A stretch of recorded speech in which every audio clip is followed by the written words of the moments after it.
And it is time. At least it's a few minutes early, so there is enough time for me and my co-host, International Master Amon Hamilton, to get the people excited for what is our second qualifier for the 2017 Speed Chess Championship.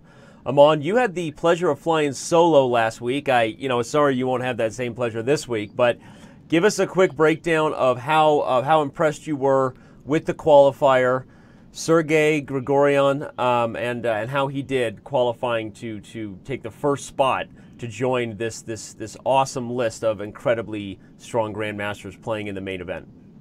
Yeah, Danny, it was a pretty impressive performance. There was a lot of guys fighting for top spot. And the thing about Gregorians is he doesn't come into, like, for example, Danny, in this event, he's actually playing again, and he's seated way below even number 20. So he doesn't come in as a top-rated guy, and it certainly wasn't true last week either. So he kind of flies under the radar. He's very consistent, and he put up a big score last week. I think it was it 8.5 points? And And 8.5 out of 10, yeah. 8.5 out of 10. And when you're putting up a number like that, I mean, only losing a point and a half over a lot of games shows a lot of consistency, and I think that was the key for him last week. And so a lot of people are asking who exactly will Sergey play. Well, the reason why that's not announced yet, as you look at the bracket, there are four sort of men or women with no faces here, because all four qualifying spots will seed players to play one of the top four seeds. But it depends on what the players' ratings are as of May 1st on Chess.com. That was sort of a fun little twist we threw in the action, so that even after qualifying, the players would be motivated to continue to play Blitz and actually increase their rating, because the lowest person will be the one who gets paired against Magnus Carlsen. The highest rated player will be the one who gets the 4 seed in that matchup, which will be Maxime Vachier de Grave. Of course, that is no walk in the park either. I want to remind everybody what we're building up to here. The first main event will be on May 3rd. Hikaru Nakamura versus the second highest rated qualifier. That's not just who wins today, but whoever the second highest rated qualifier ends up being. Sergei Karyakin will then play on May 24th. He will be playing against the third qualifier. So actually, I guess he's playing against the third lowest, right? Not the third highest. Does that even make sense? I've confused myself. Let's continue. Maxime Vachier de Grave will play on August 31st at 10 a.m. And then Magnus Carlsen, the one and only, will make his first appearance in the Speed Chess Championship on October 5th. And we will move immediately after Magnus's match, Amon, into the second round. So Magnus's match against whoever that ends up being will be the event that really kicks off the second round of play, where we will already know a lot about what's happening. And on that note, knowing a lot, we know the list of players who are competing today, because it's here, and it looks like the games have just started, or they are about to start. I think they haven't started just yet. They haven't started just yet. So we've got this massive list here of who's who in online chess, including your boy Eric. Where's Eric playing from? Just around the corner, off the camera? Yeah, actually, Eric just got back from the U.S. champs as well, so he's actually playing from home here. Yeah, and we've got Daniel Naroditsky, number 2 there. Surprised to see Naroditsky as the second highest rated player on our live server. I mean, obviously you have guys like Andreykin and Dominguez Perez, who is Sebastian, for those of you who don't know who that is. So who do you got today? Give us a winner, because we love to play the prediction game. It allows us to make fun of each other later. Yeah, well, it's crazy to bet against Hikaru, but I've actually seen a number of Title Tuesdays that Hikaru has been in where he hasn't actually come first place. Yep. I think Andreykin traditionally doesn't end up winning these events, and I'm going to put in a big performance for Daniel Naroditsky, fresh off the U.S. Champs performance, and I'm also saying that Gorg Meyer is going to go deep. Okay. So on that note, the games have begun. We get to pick our poison, pick our choice. We've got everyone from Chess.com faves like Grandmaster Bobby Hess to, of course, Hikaru. I think we'll go ahead and pull up Hikaru's games first and foremost, simply because got to keep our eye on the top seed, right? Yep. So let's take a look at what's going on here. Hikaru is facing FIDE Master Bug Crusher. It's a slightly ironic name given the situation. I was gonna say the same thing. So we got Hikaru Nakamura versus Bug Crusher. What other games do we want to bring up, my man? You're in the driver's seat here. Yeah, I'm looking at the tournament here, and I've just got my eye on for the moment this Infernal XAM because he's right now playing another FM. As we know, the tournament starts off with a lot of mismatches, so just want to basically check in with these top players and making sure they're handling business in round one. Yeah, absolutely. So let's bring that up right now. As you said, Grandmaster Infernal XAM is Grandmaster Pavel. I forgot his last name. Pavel Pankratov. Pankratov. So he's a dark horse for you to do well. You said he's kind of an online blitz specialist. Is that true? Yeah, that's definitely fair. Blitz and bullet. So I just don't think a lot of people know that much about the guy because you don't see his name come up for over-the-board chess discussions. But he's definitely a dark horse for anybody who plays online. They'll recognize him. Okay. Reminder, everybody, we have 10 rounds today to decide who will be taking the second qualifier spot. So as Amon and I are kind of taking our time in this first round, maybe setting the tone for who the big players will be, let's go ahead and bring up Georg Meyer's game. He's taking on another Grandmaster, Eldor 16. Big rating difference here. It's funny thing about Title Tuesdays because not all the GMs are as actively playing on Chess.com as a guy like Meyer is. So on paper you see a 400-point rating difference, but I'm sure that it's not that simple for Mr. Meyer. And speaking of that game, he's actually playing Grandmaster Hjartarson from Iceland. I actually just played in the Icelandic league over there and played alongside him in that league as well. So I'm actually familiar with the guy he's playing. Only 2377, but as you can see, he's holding his own. And we know that Meyer, he doesn't really crush people tactically. He really grinds them out, and sometimes another GM might be willing to hold a tough position. Yeah, that's kind of Meyer's style. Obviously, everyone you see, the structure is essentially just symmetrical. You have 4-on-4, 3-on-3. The one real positional edge White has here is this pawn on b7 is probably a much easier target for White than any pawn in White's structure. Would you agree with that, Amon, that it looks like, so maybe a plan where at some point White brings the queen into b6. If we get an endgame where the light squared bishop and the knight can maybe gang up on b7, White has winning chances. But right now that knight on d8 is sort of doing his job to hold down the defense. Yeah, it's really going to be, can Meyer crack the defensive wall that Black's set up here? The bishop on h3 always looking to go to c8 in the near future, pinning down that knight on e6. So I'd say definitely a big blitz advantage for White, but requires technique. Okay, so let's check back in on Grandmaster Hikaru Nakamura. He is currently crushing his opponent like a bug. Sorry, I don't know what just happened. I just blacked out and a German took over.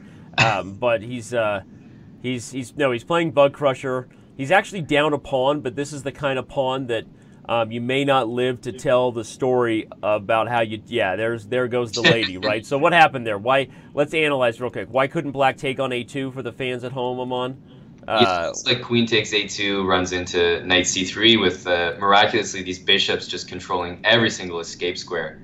We're really nice setup there by Nakamura. I'm not sure if that was an opening trap or if that was just not a pawn that should have been taken. And it looks like more of a poison pawn for great blitz play. Yeah, I agree. Looking at how quickly Hikaru played the opening, everybody, he was blitzing through his willingness to just give up that pawn on b2 with e3. So I think that Hikaru kind of knew what he was doing. Unfortunately for his opponent, he did not, and Nakamura will go on to win this one. So let's move on to our number, not necessarily our number 2 board. We had Infernal XAM open. Let's check in on your. Did you officially go on record to pick Naroditsky to win today? Was that a thing you did, or am I not remembering? You can say that. Okay. I would say that my top 3, because I only said Naroditsky and Meyer. Right. Would probably be Naroditsky, Meyer, and Hansen in some order or another. So those are my picks. But Naroditsky, I think he's going to do really well. The guy has. I mean, look at his rating. He's coming in as the second-rated seed. That's pretty crazy when you think of the list that we've got here. Yeah, absolutely. No, he's he's one of the more. I think a lot of people forget just how talented Daniel is anyway, because he made some life decisions that professional chess players can't approve of 4 years ago when he decided to go to Stanford, right? Hashtag boo, right? But Naroditsky decides to go to Stanford to better himself and to further his education. We can't hold that against the young man, but Daniel is a super talented young player and has been from the start, from the Bay Area. So I think, like you said, not quite as unknown as a guy like Pavel Infernal XAM, but not somebody you put in the top stars of this country, but certainly one of the more talented, kids out there. Yeah, and we don't have a lot of people, Danny. I know a few. Grandmaster Robin van Kampen is another example that comes to mind. A guy who's really in the 2650 zone, who is successfully balancing school and chess, and that's something that's really few and far between, and it's quite impressive to find examples like that. There's really not that many. Yeah, agreed totally. So, all right, well, we'll see if Naroditsky can hold on. What's going on in this game? We have an exciting imbalance here. He's actually worse, right? We've got this, White has the 2 bishops and a super sassy d6 pawn. Yeah. Naroditsky has some queenside pressure, but it feels like something got away from him in this one. It's weird. You look at this position, and because it's blitz, I guess you don't really think that it's maybe that bad for Naroditsky. But like you said, Black is certainly worse here. There's no question about that. You got Bishop H6 and Bishop G5 on the horizon. We'll see if Daniel can pull some tactics, and it looks like he's in the midst of trying something like that. Yeah, he's taking advantage of the pin pawn, everybody. The point was that if the queen captured, Black was going to go gobble this bishop, as Naroditsky has now done. And White better watch out, because if this knight finds its way into the b4 square, look for a mating net to ensue, right? With the knight on b4 and the queen on a4 with check, that a2 square is about to come under fire. In fact, I think White is just going to lose now. I don't see an ability, Aman, for him to deal with this mating net and keep all the other ducks kind of protected. You might go for Bishop H6 and just basically go all in, because now you're going to have to go for the Queen A2, sort of Rook C8 or lines like that, because White has his own mating threat. So this is basically going to be a bloodbath. It's less than 30 seconds apiece, and both people are ready to checkmate in one move. Right, you've got Rook C2. I think the queen comes back to E6 now with check. Yeah. White can't play Queen E4, everybody, because Black has Rook E2, deflecting the king away from protecting the lady. So what does that mean? Is White just lost without that move? Ooh. Yeah. Naroditsky finds the pin. Yeah. That's and then Knight at the very least can come to D5, and there we see it. Yeah. Well, that's nothing short of impressive right there, right? Naroditsky seemed to be really under the gun there, and he was under time pressure the moment you and I joined that game for commentary. But he worked his way out of it. Another random dark horse. I put him as a dark horse, not because I'm not sure he's really capable of winning the event, but as he's a fellow commentator, I guess we got to mention that International Master Lawrence Trent is also involved in the tournament. And I mention that because the last time we held this qualifier, last year we only had one spot open for qualification, Aman, if you remember, and Lawrence did really, really well. He was in the running toward the end, right? Yeah, so, it's incredible. I've actually seen Lawrence do so well in some of these online events. Yeah, he really saves his best. He's an online specialist. Fancy Play Syndrome, you're asking me for a Diamond membership, and you are a Diamond member. Just checking in with the Chess TV chat, so I'm a little dazed and confused. Hashtag movie reference you didn't see coming. All right, let's check on. So what other games are still going currently? If we take a look at the standings, Aman, who has looks like Van Draken's still going there, Danny. Okay, yeah, because it looks like many others have finished, but the one game that really hasn't, we're going to jump back over here and follow Dmitry Draken's game. He is losing to International Master, I think that's Alan Ormsby. Isn't he winning right here? Oh, he's White. I'm sorry. Yeah. My fault. He's putting on some good Russian technique with the Lucina method, right? He has the Lucina set up. He actually could have just played Rook A2. When the Rook is not covering the A file, it's actually a lot simpler. But yeah, he's just putting on a Rook endgame clinic here. And that's instructive. So let's actually show that. We love to actually provide some level of education when we can. What Aman just said right there is important to note, because In this situation, of course, the technique you need to know more than any other is the rook lift to the 4th or 5th rank in the Lucina, because it works with every pawn. But in cases where you have the ability to just swing the rook to a2, you're immediately taking away all of black's possible checks. Next move, no matter what your opponent does, you're shielding the king behind this protection, and the game is over. So I got myself in big trouble one time trying to play the Lucina and messing myself up psychologically, Amon, and not realizing I had this opportunity like 7 times on the board. Yeah. So it is an instructive thing to note. Make sure all members are aware of that. And it looks like maybe one of the highest rated games still going is International Master Wonderful Time, who is a very frequent visitor to these Title Tuesdays, and just a guy who's online all the time playing. I've played many matches. Yeah, does he sleep? He's got to be on some sort of performance enhancer, right, of some kind. I mean, he doesn't have a beard, so there's no superpower there like yours. By the way, you want to explain to the fans who don't follow your Chess Bra streams what's going on with the beard? Well, Danny, apart from just an obvious libido enhancer and stuff like that, the beard is actually my own personal creation or pact to not shave until I become a grandmaster. So right. And where are you at in your grandmaster journey? Where are you at? Like, how many norms do you have? I think the fans really want to know. I got 1 norm, Danny, and I've had that since I was in FM, actually. So okay. It's actually been about 4 or 5 years as an IM, but probably trying the hardest that I have ever around right now. So the journey could come to a close, but if it doesn't, I'm always ready to be the star of Castaway 2. So.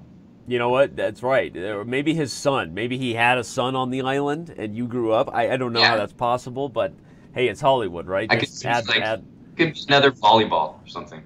Yeah, no, exactly. You're the son of Tom Hanks and a volleyball. You know what? I get it. That makes sense to me.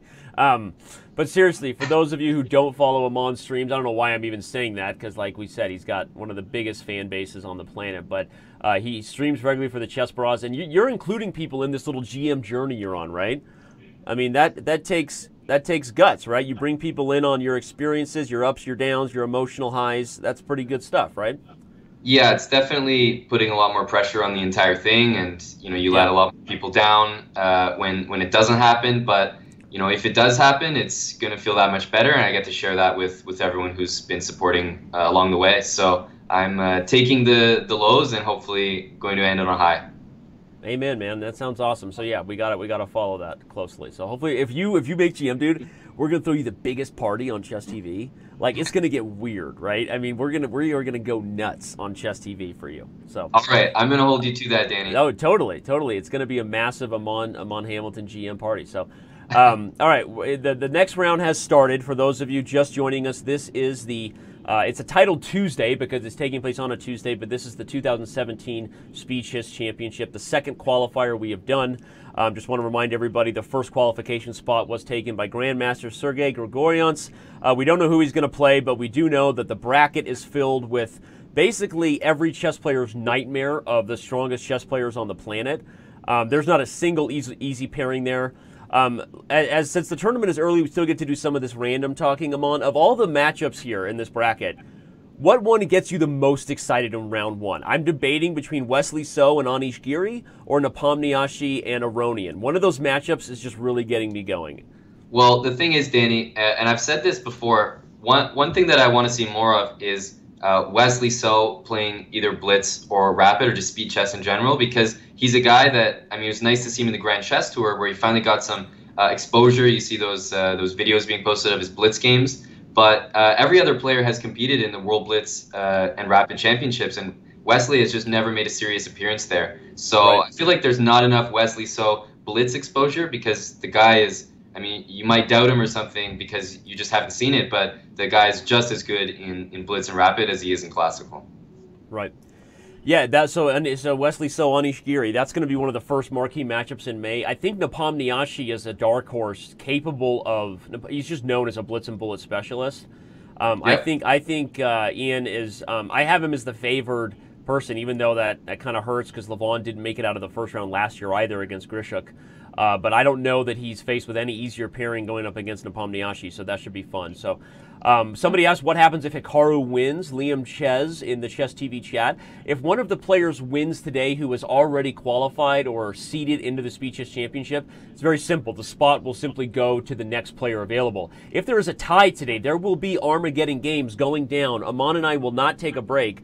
So if you're here at the end of this stream, it's going to be a lot of fun if we have a tie. I'm kind of rooting for Armageddon today. Maybe it's because I just love doing shows with you so much. I don't know what it is. Normally, I can't wait to get off the air. No, you're right. But Armageddon, online Armageddon, I mean, Danny, has that even been done before? That'd be very exciting if it's right. happen. All right, so Hikaru is bringing the hurt against GM Torrident here. I mean, I don't even know what's happening, but I can just assume that neither of those knights is capturable in the middle of the board, right? It looks like both knights are poisoned. One of them is captured, and then Hikaru lets loose. Oh, but something's coming to E1 here. Yeah, something's coming to E1. And I think if the rook comes, we capture H1, Hikaru can immediately follow with a queen entry. And though I don't see an immediate follow-up, Black has won a clean exchange, and we expect Nakamura to go on to win this game. Let's check over with Daniel Naroditsky because he's taking on one of our favorites, FIDE Master, National Master. I don't even know if he has a title, but Kevin Bourdie is known as Blitzstream. He's also a pretty well-known chess streamer. You're going to have to back up in this game. I don't know if you were going from the start, but I was watching this game from the start, and it got crazy really early on. Okay, let's do it. I'm backed up. We have a Scandinavian. We have a D3 Scandinavian, a little bit passive by Naroditsky, getting some sidelines. But what happened? Oh, knight D4 happens early. And what, are we going to see a sack here? Oh, wow. Well, he went for it. Knight D4 and then bishop G4. Obviously, after bishop G4, you don't want to play that queen D2 slow move. You want F3, and then if bishop H5, there's a lot of tactics on E6. So it really started things right away. And then you see queen H5, bishop C5, and we do see a temporary piece sack. And that temporarily looks good for Blitzstream, but we'll see if the light square bishop can rule the board. Yeah, I agree with you. It looks like there's just too many things to guard here for white. So Black is winning back some material right away. And then where does the attack go from here? It looks like Blitzstream is really bringing the pressure here, right? I mean, just strategically, he has no weaknesses. And am I wrong? He's just up a clean pawn, right? I mean, we prefer Black's position even without the pawn advantage because White's king side is extended. There's some weak light squares going on over here, but I thought he had to play the move bishop to C4, maybe try to clamp down on that e-pawn, but I think the move E5 was going to come regardless, and maybe you can say with the pawn on E6, that backwards pawn is not necessarily a clean pawn advantage, but once you see the move E5 on the board, yeah, I have total confidence in Black's position here. Yeah, I agree. I think Naroditsky has his work cut out for him not to lose this one, but even a draw would be kind of a successful result there for Blitzstream. So I'm not actually sure if Kevin is streaming this live, but he's sort of the face of Chess.com's French language content and community. So if you are not following Blitzstream on Twitter or subscribe to his YouTube channel and you're a French speaker by native or not, you should definitely check it out. So Kevin does a ton of work online. All right, so what are the other games here? Let's check on over. We talked about Infernal. Should I just say Yam? But with the X, I want to say. I want to say Exam. I want to say. So Infernal Exam. Yeah, you could call him the Exam. That sounds like a dangerous name. The Exam, right? The Exam. That sounds like the Brexit. Right? That's scary. I wouldn't want to play against a guy like, WWE, they introduce everybody with a nickname like Infernal, the Examinator. Right. Oh, no. Right. No. The Dental Exam, right? Something like that. Everybody hates the dentist. This match is heating up. We don't actually have to go to this match because it's actually not of people who won in the first round, but I wanted to mention that Elias Usyk from Canada, one of the chess pros, actually paired against Eric Hansen, another chess pro. So it's just a funny matchup. We got two chess pros playing against each other with like 200 people in the tournament. That's awkward. We need to get some team settings so that we can avoid you guys playing each other like a good scholastic tournament. Keep the teammates from playing each other. Right. All right, but this is an upset alert, right? I mean, Infernal Exam is he's in big trouble here. He's down on time and on the board. Yes. This could be our first. It looks like at least of the top 5 going down. So Hikaru Nakamura has already moved on. to be 2-0 as we expected him to, and the list is growing there. Let's check out Jeffrey Zhang's game, another top and rising player. He's already. And just FYI, Danny, Naroditsky has completely flipped the script in that game and is just totally winning, and it'll be over in a couple seconds against Blitzstream. Wow. So what happened? Let's back up just because we have a chance to look at maybe something instructive.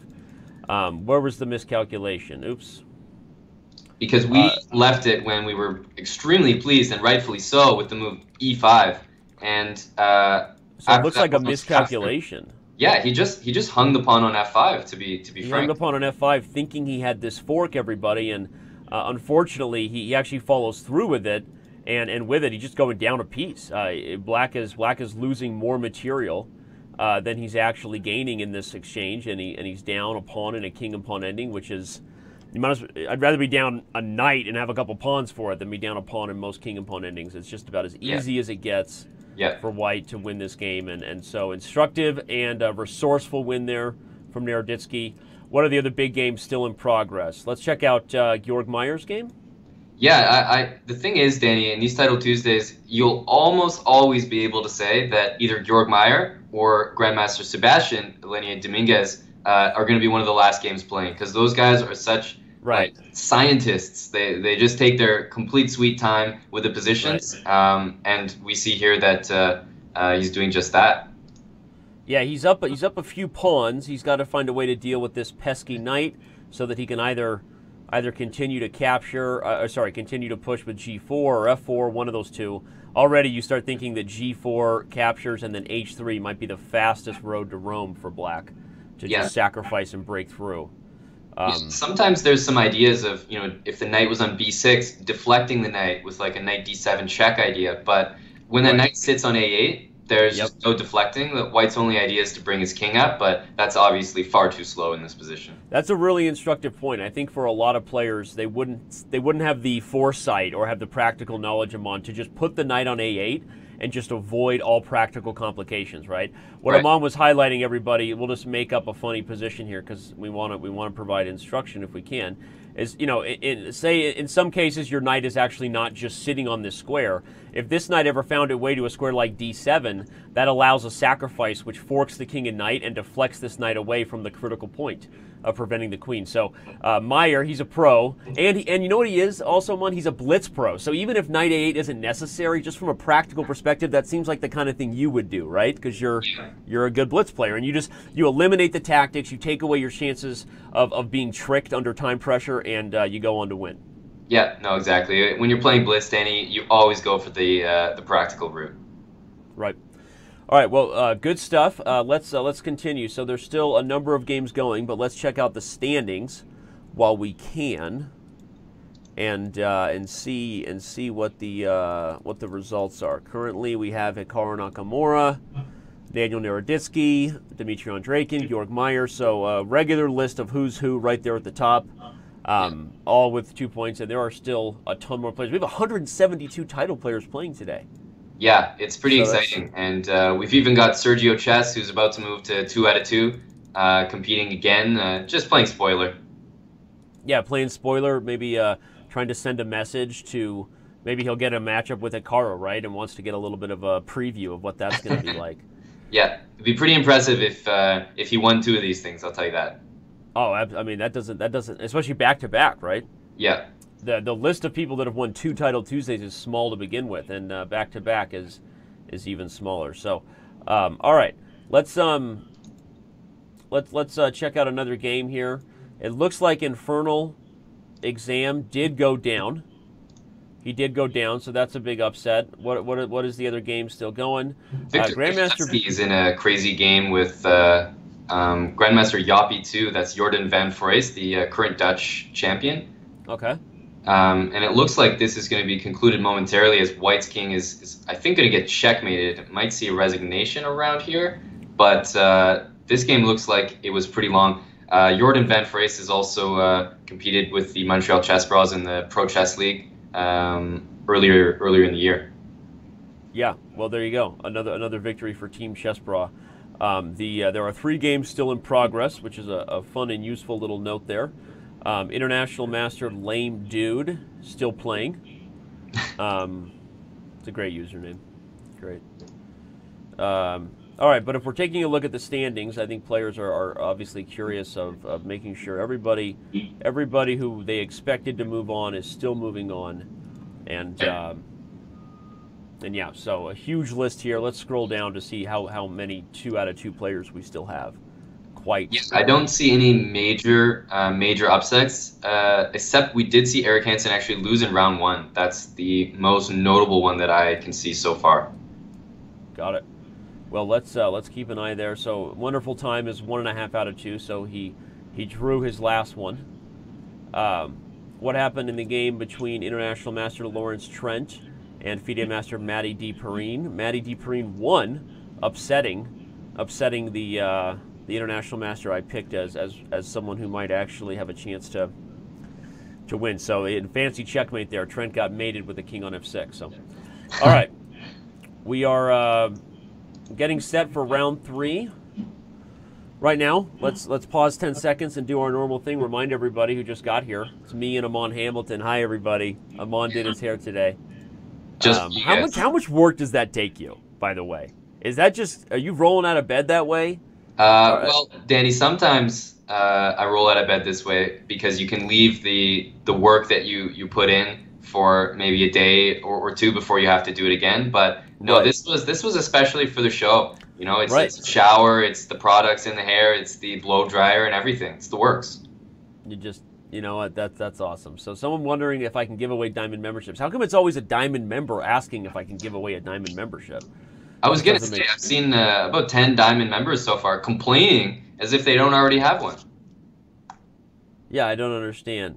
A lot of questions coming in about what happened last week. I'm going to talk about this one time and one time only. Maxime Delugi was not able to complete last week's event, and I can say that the amount of information floating around or available is far from reality, but I will say that not really going to discuss much more of that right now out of respect for those involved. But we love Maxime on Chess.com, and we hope that Maxime and I have spoken, and we hope that something is resolved there, but it is not something we're going to dive into. Let's focus on the quality chess that's happening this week, and congratulate, obviously, Mr. Gregorians, who won last week fair and square, and with 8.5 out of 10 was an awesome performance. So not going to dive into that, guys, but thank you for asking, and let's focus on the chess. Round 3 has begun. Right. Hikaru Nakamura versus Indian Land.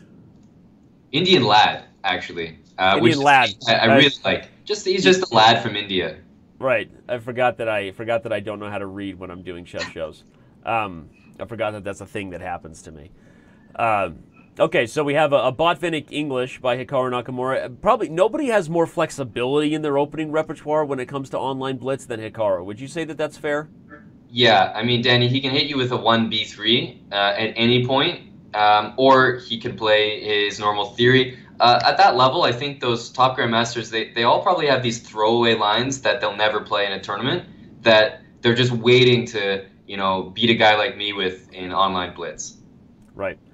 It's a pleasure to answer, Cam Tier, and no, I cannot pay your Netflix. That's a good question, though. At least that's original from a Diamond member to ask for us to pay for their Netflix. I get that. Yeah, that's not that unreasonable, too. Paying for Netflix. I mean, it's like what, an $8.99 a month? That's not that bad, right? I mean, Netflix, a Spotify membership.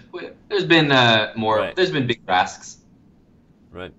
All right. So Hikaru, pretty nice matchup. I think we Naroditsky against Jeffrey, a little rematch from the U.S. champs. Yeah, that's a good. I like that. That's a great one to highlight. Two young American guns, and here we have what looked to start with some sort of Italian. I'm going to guess backing up. Yep, looks like we had an Italian, almost a Gioco piano, but then we get sort of a traditional Italian game with Black playing aggressively on the king side with the G5 line. I love that. That's actually an idea that has become more and more popular when White has castled so quickly and Black hasn't, just recognizing the flexibility for Black in these structures, everybody. Because it's a closed center and because Black hasn't committed, there are some interesting opportunities where you can pry the G-pawn and start opening up lines very early, right, Amon? That's an interesting line for Black. Yeah, actually, Danny, there's a lot of G5 moves popping up in a lot of different openings. Some of those Sicilians where white plays C3 and bishop D3 without Uh-huh. developing the D pawn. We often see this G5 pawn sacrifice. Topalov had that move introduced in Sicilian variation as well. We see it popping up in different French variations, this idea Yep. of just shoving the G pawn down the board. So it's a nice, especially in Blitz, as we just mentioned, those throwaway lines you wouldn't necessarily play in classical. Although it is playable in classical, I think it's definitely acceptable in Blitz here. Yeah, and the G pawn. I don't know who's to blame for this, Fat. I mean, do we go after Rapport for this? I mean, who does to blame for this whole, or is it really the Latvian GMs who started it long ago? The Shirovs and and the like over there that Shabalov. They just didn't get enough credit for long enough for being reckless with their G pawn. Just looking for Exactly. the cause. I think I. Who was the young player on Chessbase who played knight f3, rook g1, and then g4 or something like that? Latvian grandmasters. Uh, who are That you sounds talking first to? of all. I'm thinking of there was like a young Indian player who played knight f3, rook g1. And then I'm just not sure. G4 on move 3? Yeah, exactly. That's awesome. I want to meet that guy. Um, all right, so this should be an interesting one. Naroditsky has a little bit of pressure here against Jeffrey Zhang. In fact, now it looks like it's getting worse. I mean, there Naroditsky was kind of choosing between ideas, but look how messy this game's going to get, right? White can take on C7 with check. Um, uh, This looks really good for black. Like, you want complications like this. This is exactly what you're looking for. You got a bishop hanging on c4. If the knight even takes on a8, it's probably going to get trapped in there anyway. Once the pawn takes on c3, you unleash that powerful bishop on a7. If white navigates the complications here, I'd be very, very impressed.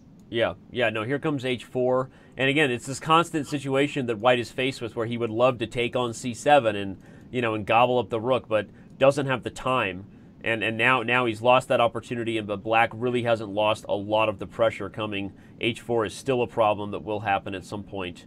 Right. So Zhang has to deal with that. Hikaru is still going at it against Indian Lad. The first time he's played past the 3-minute mark, right? I mean, he's won his game so quickly. Yeah. But looks like he might go on to win this one too. He's up the exchange despite the open king. White's probably better here. I Although would it's a say little white's weird. better, but in Blitz especially, having a safe king is worth so much. Hikaru's notoriously good for navigating very tricky complications like this, so Right. I do have confidence in him, but I can tell you I would probably personally rather play black here. Well, the first of the top dogs to win was Grandmaster Sebastian. That's Dominguez Perez.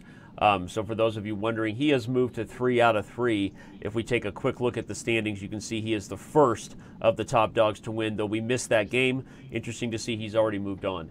All right, so if you're white, then let's provide some instruction for the viewers. How do you focus? How do you approach a game like this where you're up material, but your king is open? How do you balance the simplification of the position? Because if you trade, theoretically, you get closer to an easier position, right? But also, not trying to go out of your way to worsen your advantage by forcing trades that don't exist. So maybe give some advice. What would be your plan here for white? Well, the first thing, and Hikaru's just played it, is to secure your bishop on the c5 square. I think it's really nice there because it pseudo controls the f8 square, which, if you are going to put pressure on anything, it's probably going to be the f7 pawn in this position. I would Okay. also be quick to put my king on g2, which is a light square, away from any squares that the dark square bishop could attack. Right. Then I can block the diagonal by putting the queen on probably the best central square, e4. And now something like queen d5 is going to set up rook f6 as a tactic, and everything just flows once you get the bishop secure on c5. I think playing b4, bishop c5, and trying to get d4 while maintaining light square control was the reason that he was able to just set up this winning position so quickly, and now it's simplified into a position where everybody would take black. Yeah, I feel like while you were talking, it was almost like I was having like a premonition. Like you were just describing what was happening on the board. I mean, he did everything you talked about. Put the king on g2.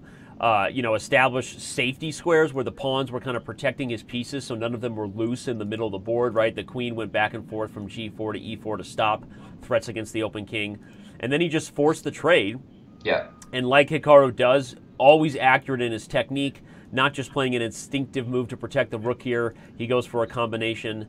And this one is just going to be won very quickly, everybody. He's going to bring the rook, I think.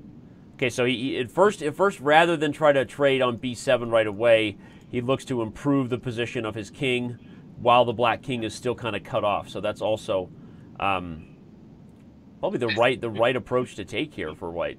Yeah, I think if you calculate that line out, the black king gets to e5, takes on d5, and then attacks your rook, and you're probably one tempo too short from setting up the optimal rook b2, rook b7, a7 setup. So he just did a nice little maneuver there. He brought his king in, forced black's king back, and then was planning to do the exact same idea, except black realized that and then had to give up his bishop. So now with that extra d-pawn, sometimes you can have a bit of trouble if, black sometimes has these 3 pawns and 1 rook. Even though you have an extra rook, it might be hard to win, but that d-pawn wins the game for white.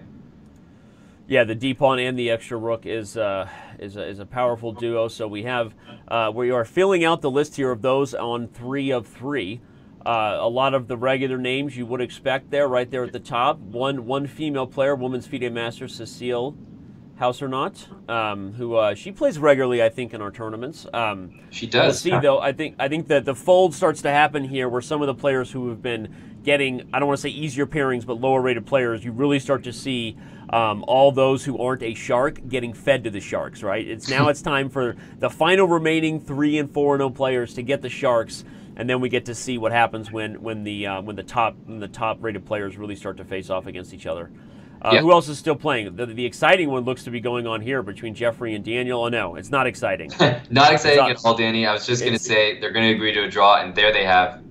Opposite colored bishops. So Jeffrey defended then, I guess, from a position where he was under pressure. This is a moral victory for the white player because he was worse out of the opening, but so not a surprising result there. What other games are still in progress amongst the top players? Well, probably the biggest one still going is Dmitry Andreikin, who's playing against a grandmaster from the Ukraine case here, who I'm not sure who that is, but... And this time I'm not wrong. This time he is losing the rook ending. Yeah, yes. And it's not me seeing the board wrong. So Andreikin goes down against the grandmaster from the Ukraine. That's a big upset just because we normally see Dmitry in the thick of it all the way to the end.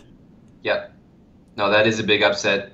We still have Renato Terry Lujan playing, and I only mention his name because he was actually the top rated in last week's Title Tuesday. And for just an IM from Peru, I don't know if that's been updated, by the way, because he was an FM in the last Title Tuesday. Yeah, it just recently was updated because he got his title and submitted the necessary paperwork, as they say, and we upgraded his title. But yeah, no, well, he's a very, very talented blitz player, one of the most well-known rapid players we've had on the site for years, actually. And interesting that he was the top player. I guess that means last week's was not our strongest ever Title Tuesday. Not taking anything away from him. But the thing is, though, Danny, he was about 100 points higher rated than he is right now. He's 2662 in this week's event. He was pushing 2800 last week, so it was still a strong event, but this guy was just on a hot streak.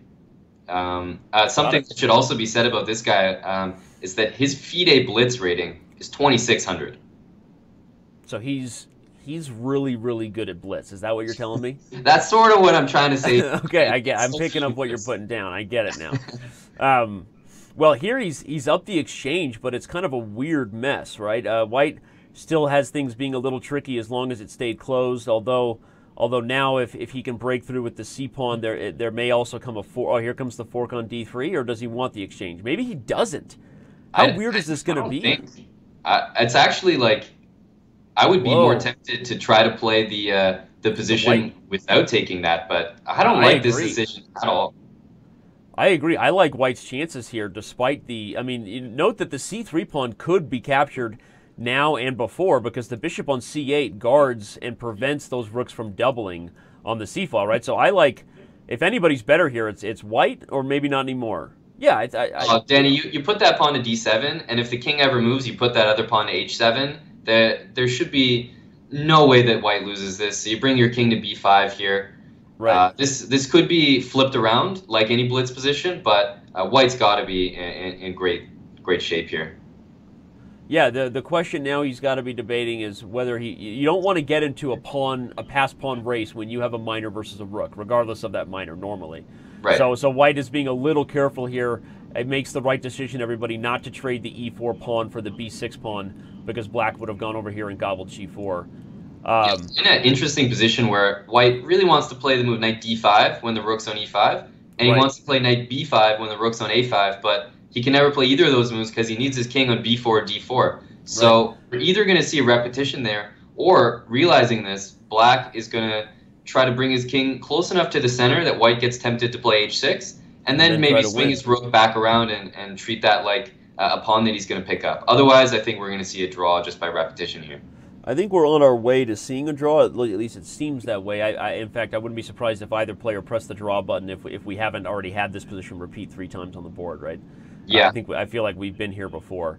I'd like to see rook a5, king c4, king e6, or something like that. But yeah, it's really hard to go for that, I guess. It's risky, right? You move the king away, the h-pawn is running, but at this point, somebody's going to blink, or they're both going to agree to the draw. Was that our last game? I don't think so. But the last game, and it was agreed to a draw. Okay, well there we go. That means the next round is starting. The Andraken Slayer Grandmaster Casey is taken on Hikaru, so that should be an interesting one to follow. Another guy we haven't mentioned is our good friend and commentator Bobby Hess, who's sitting on top 3 out of 3.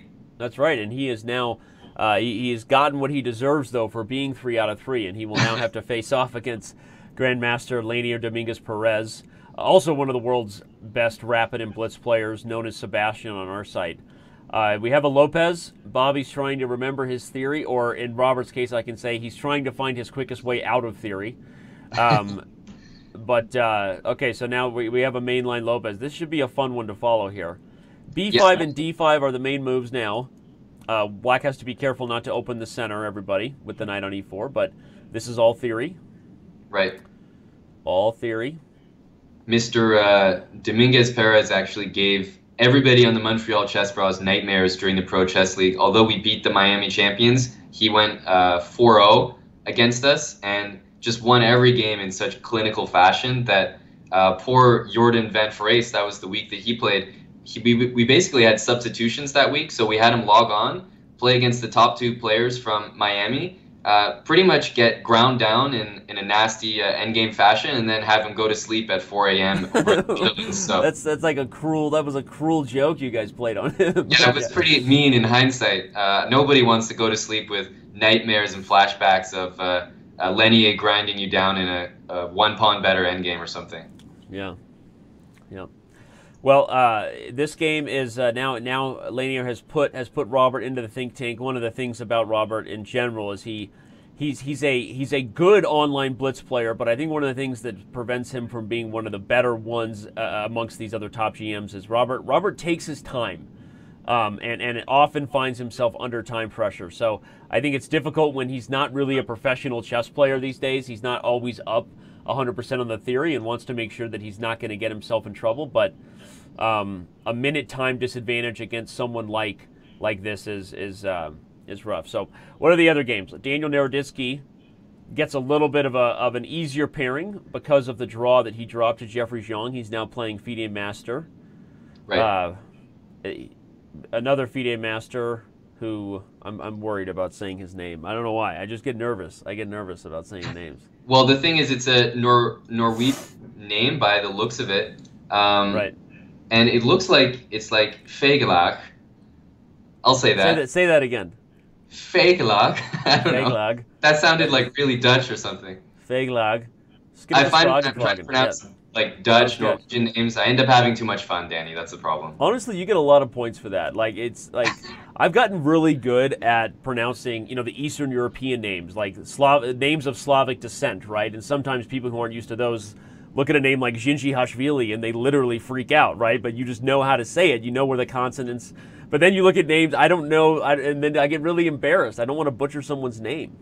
Right. Yeah. So. It's. I always think it's a good cultured skill to be able to pronounce names correctly, not in your language but in their language, and show some respect as well.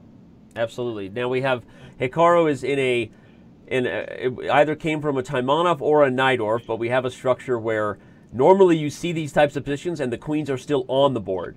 Here the queens are off. It means that Black's chances, even though he's ahead in the attack, are a little bit less to checkmate. But I also think that Black has got to be feeling decent here. It probably has at least equalized in this position. Yeah, this thing about trading the queens from White's perspective is obviously you were never generating any attack on the king side, so right. You definitely want to enter these positions with the queens off. But also from Black's perspective, I mean, what Sicilian do you ever complain about getting the move d5 in? No, exactly, right? The d5 move is normally kind of a little bit of a tipping point for Black when you start to see the pieces liberate themselves. Usually if Black can play d5 safely, tactically, it means he's on the right road. But we have that little asterisk, right? Safely, tactically, because here it looks like Hikaru didn't quite have all the tactics in his favor because of the rook and knight. Why did he have to sacrifice the exchange here? Knight a6 was going to be met by c4, I think, right? And this rook on a5 has just wandered too far. Is that it? Yeah, it looks like the move c4, and while that may be something that he could navigate, I think he also made a blitz decision to give White those nasty double a pawns. Also, the e pawn is sort of hanging after that, so it forces White to take d5, and then Black gets those nice two bishops, the c5 square for his knight. I do think White is definitely better, but we've seen Hikaru handle imbalanced material maybe better than anybody. And with the time, you see a minute disadvantage against a guy like Nakamura is not. It's not your favorite thing to be in, right? You don't want to be down on time against Hikaru, and now the pressure is being brought in to the White King. In fact, there's threats of bishop. There's threats of bishop to e6.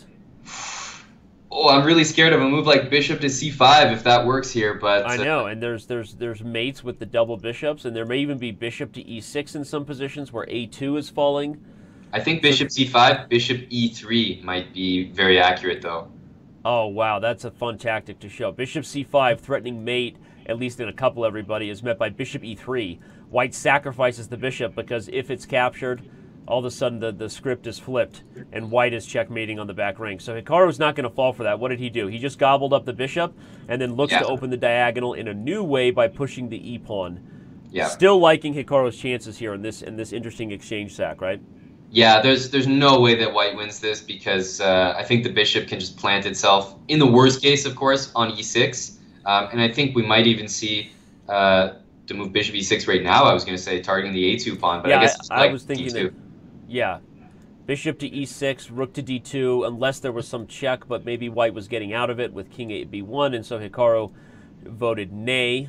But even here, right, control over the second rank, the fact that this bishop is always stuck to the long diagonal to protect the king on a1 from mate makes this position still very, very hard for White. Yeah, bishop b4, the pawn on g2 is hanging. I think Hikaru is firmly in control in this endgame. The bishops are just dominating. Yeah, he didn't take on g2. Maybe he should have, because king f7 probably could have been waited. We probably could have waited for king f7 for another day. But he has this move. It's a fork. He's exchanging. That's got to be a little bit freeing for White. That has to feel good to get one of the rooks off the board. Yeah, at least king can breathe. He's looking at bishop g7, which is a forced pawn that he can capture because of the pin there, but the thing is, these two bishops with a passed g-pawn, at the very least, after bishop d4, it's going to tie you down to the g1 square, and you're also tied down to this pawn on a2, so I can imagine Hikaru just exerting the pressure in every direction here. Even g3 takes, and h3 is always that idea to make an outside pass pawn. Right. Yeah, no, this looks like we could be seeing a clinic in regards to how to play a position down the exchange with compensation in terms of activity, in terms of exposing weaknesses on both sides of the board. Note that White is basically just down a piece here, Amon, because this king on a1 is trapped, right? And it seems silly to say you're down a piece with the king, but in the endgame, when the king is active and your king isn't participating, let's not forget, right? The king is The king is the only other piece besides the queen that controls all the squares directly around it. It's a very useful piece in these types of maneuvering positions. Yeah, and the bishop on e4 there, which is kind of cute. If you want to look at rook takes d6, which might tempt a lot of people, like to make an opposite bishop. On which move? Which move was that? Just after the move rook d2 check king e6. Yeah. Some people might be tempted by the opposite bishop endgame, but right. It's funny that your king is just completely trapped in the corner.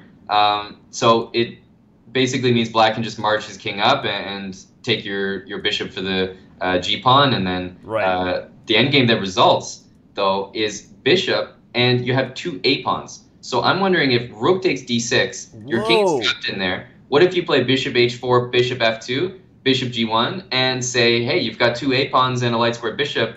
I don't know if there's right, Amon. I think that's a brilliant point. That at first we were thinking, oh, that's instructive because white really can't go for this rook takes d6. It's going to be a loss due to the king being trapped. But actually, this is really interesting because this might have been his only chance to draw.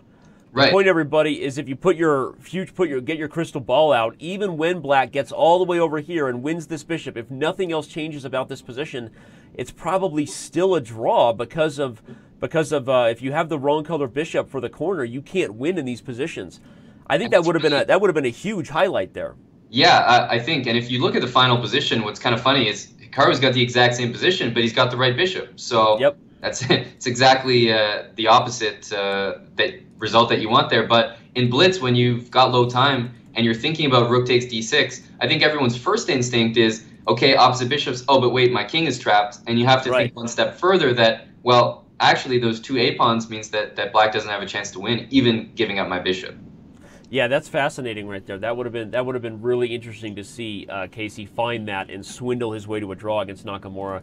He was unable to do it. As Amon said, they reached a similar position with just the a pawn left, but now you have the right bishop, and these are just an easy win because your bishop is right exactly what it needs to be to help you win.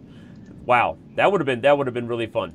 What ended up happening in this game between Dominguez Perez and Robert, one of the games we started with, Robert Hess wins this game as black, upsetting Grandmaster Dominguez Perez. Yeah, that's massive. And that's a massive upset. Danny, the other massive upset is Daniel Naroditsky just lost to the name that we couldn't pronounce.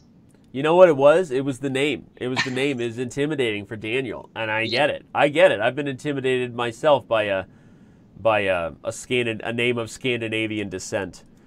What's going on this round? Everybody is losing, and we even see WFM Cecile Halsternot. She had a fairly easy pairing, all things considered. She only played a FIDE master, but nevertheless, she still won her game with the white pieces, and she's at 4 out of 4 right now.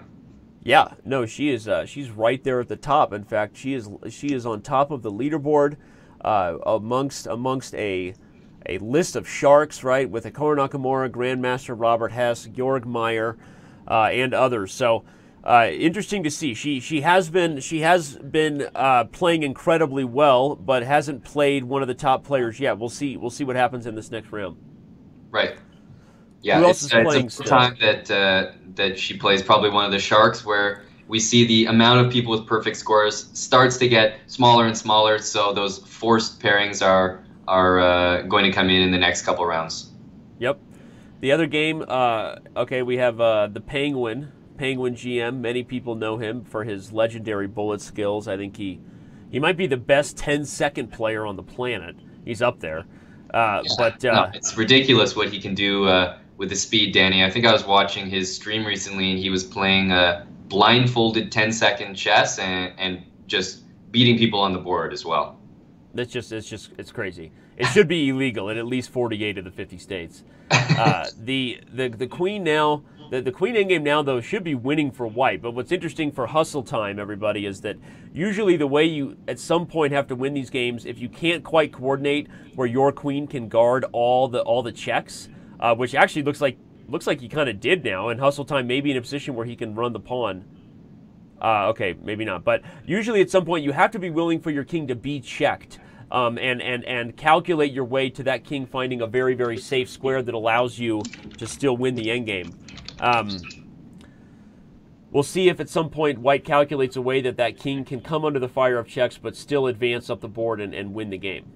Yeah, And Danny, I wanted to point out because people were commenting on the lines that we gave in that Hikaru game near the end, and someone in the chat, Smarter Chess, has suggested a pretty cool line that if we go down that variation, if you remember, giving up the bishop and leaving our king on a1. Hold on, I'm going to go there right now so everyone can see. Or maybe Right. we should wait a second. This one's exciting. But so what move number? Just basically, let me. After the rook could have taken on d6? Yeah, exactly. Okay, so if white takes on d6, and then what?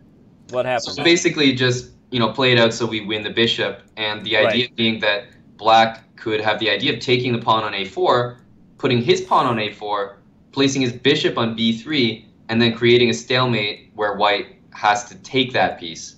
And we're wondering if that somehow has some winning ideas. Wow, that would be fascinating. It's hard to even see how that gets created because you have to, as soon as the white pushes the a5 pawn, black has to move the bishop away. I mean, so maybe the key is I was impatient. Black should have gone and won the a pawn first. Maybe, yeah. Yeah, so black goes and wins the a pawn first. I see. To me, like if you get the a pawn, push your pawn to a4, like even achieving all that, put the bishop on b3, and then white's going to play king b1. Imagine we have a king on d1, king a1, king c1. We force the capture on b3, but if we take back, it's still stalemate. That's the thing. So I don't know that it can be forced. Robert Hess is now faced with Hikaru, but I think if you free the king to b1 first, then win the bishop, the white king gets to a1.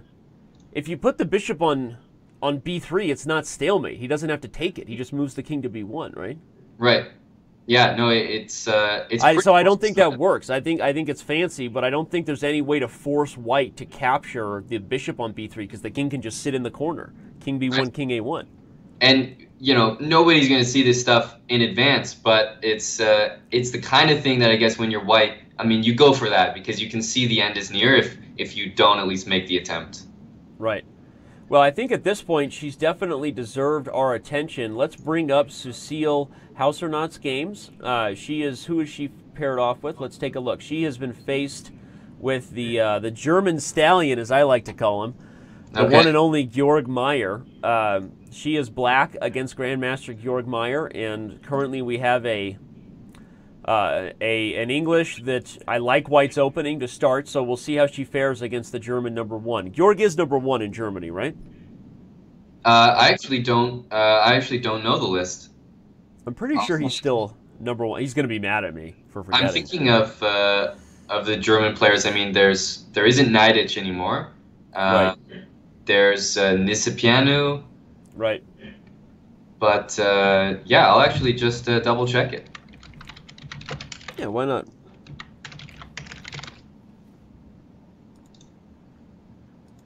All right, well, we'll see how she fares in this game. It's certainly a tough pairing, but white usually... Nisipianu is #1. Sorry, Danny. Okay, so Nisipiano's #1. Darn it, misspoke again. But okay, so Germany's #2, but #1 in your hearts is Grandmaster Georg Meyer, and he's about to put on a positional clinic. If he can coordinate properly on the c-file, everybody, the point is that you have this backward c-pawn, and with it, a less than ideal square, which white will either fill with a piece or keep it open with the idea of increasing the pressure. But Cecile's a strong player. I'm sure she will take the approach that usually the way black finds compensation for these positional weaknesses is on the open lines where she is already putting her pieces, right? The B file, and it's very similar to an isolated queen pawn position. White needs to strangle the squares and surround the weaknesses, and black wants activity to sort of prevent white from doing just that. Yeah, and Danny, another thing about this position, and a reason why Georg Meyer has a extremely favorable version of these type of hanging pawns, which you often see from like a Tarrasch opening, is that the knight usually is on the f6 square. And then you're a little more flexible. You can play knight e4, you can play knight g4, you can play knight d7 to control those squares, but the knight on e7 is actually the worst piece in the position. It doesn't contribute to c5, it only performs a defensive task on c6. It really doesn't control the right squares. Knight f5 simply doesn't go anywhere. So I think the knight on e7 compared to it usually being on f6 in these structures is The reason that I think white just has a very, very good version of these hanging pawns. And a very easy position to play, right? It's just like the moves for white are so natural to control the c file and okay, bishop c3 is a great move, everybody, by Jorg, because if the dark square bishops come off, it usually the trade of the minor pieces makes it easier to kind of focus on these pawns, but also it means that maybe white has some new targets. So Cecile has her work cut out for her in this game. We will keep an eye on that.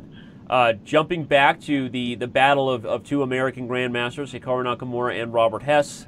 Right now we see Robert down on time once again, but me saying that in last game didn't prevent him from pulling the massive upset. But here I rather like Hikaru's position. He seems to be well ahead in what normally is the battle when kings are on opposite sides of the board is who's getting the mating attack, who's got threats against the other king. Feels like Hikaru is way ahead on that, and is knight to d5 coming now?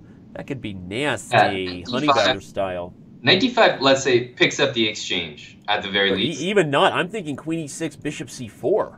Just bring the noise, right? I mean, that could be a real issue, because even if you move the queen, f7 is a problem at the end of these lines. Yep. No, it's true. F7 hanging in these lines is pretty bad. And of course, you've got knight f6 coming to win the queen after that. Yeah. I expect Hikaru to play bishop c4 here and to go on to win. There you go. Yeah, there you go. Yeah, this is getting really rough for. Do you play? I mean, after a move like queen c6, what comes next? Where's the? Hey, can I come on? Right, sit down. I know you're sitting down. Can I play rook takes f7? Can I do it? Oh, I just called 3 Hikaru moves in a row. Look at that. That's nasty. I'll play Robert's moves then. King takes f7. Let's go. King takes f7. I'll play knight c7 check, boys. Knight c7 check. All right. Your only move is bishop e6, I think. You didn't guess Robert's move, though. Oh, but here comes the mate and bake. Oh, this is worse, though. Rook g7, rook g8.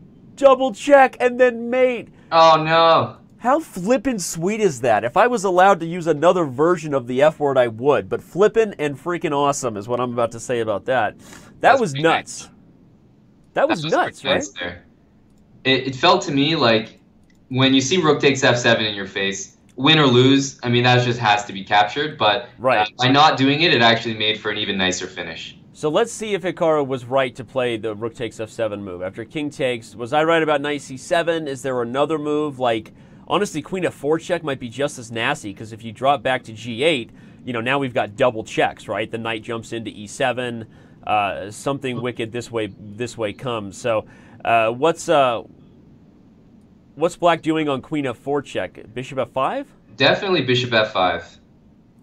Okay, so maybe that's not right. Maybe I need to play knight c7 as I was first thinking. Right. Because now if you play bishop e6, I may go queen f4. Right. But I'll play bishop e6, I think. Right, and then I go in. Queen f4, king g8. Right, and you're holding momentarily, right? Yeah, I have this like queen on the c file for a check or an annoyance. The queen takes g2 in the future, and I am up a piece. So I feel like you really gotta put me away. Okay, I mean, knight takes e6. If you capture back, I can take on g4. I'm only down the exchange, but I assume in the end you're playing c takes d4, and now it's a bit of a mess. In fact, white could be losing here because the bishop is falling. Yeah, I don't see the crutch. So perhaps Hikaru was feeling my vibes, and he fell for this rook takes f7 thing because he just knew. He's feeling the vibes. I'm assuming that he was planning on winning the queen by playing knight b4 check. The reason that we're, of course, rejecting that is because black does get some reasonable material for that.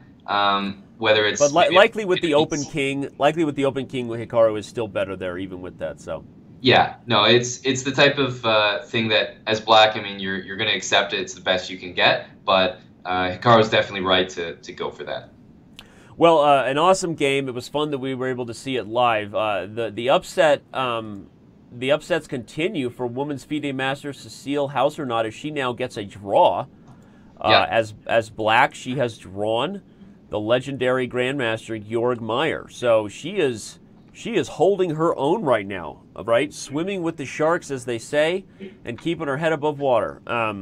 If I may, Danny, I'm going to be highly critical of Gorgmeyer's play there. He let black play the move c5, and when you have a knight on e7 as black, that should not be possible, I would say. Okay. I think that after queen d6 on move 14, okay, if you're already in the business of giving up bishop takes b2, which it seems like he was based on his last move, then I'm going to keep doing that and maybe play rook c1 and Right. look to play b4 on the next move. Rook b4 and clamp down. And if she captured on b2, I guess what we're saying is we can just capture back and then grab the dark squares. And I tend to agree with you that this seems highly suspect for black to give white this kind of control. It might be, good for black, using the computer or something, but I don't see many people who would dare give up their bishop on b2 for that. And especially, you already offered a pawn last move. I mean, Right. why not continue the offer?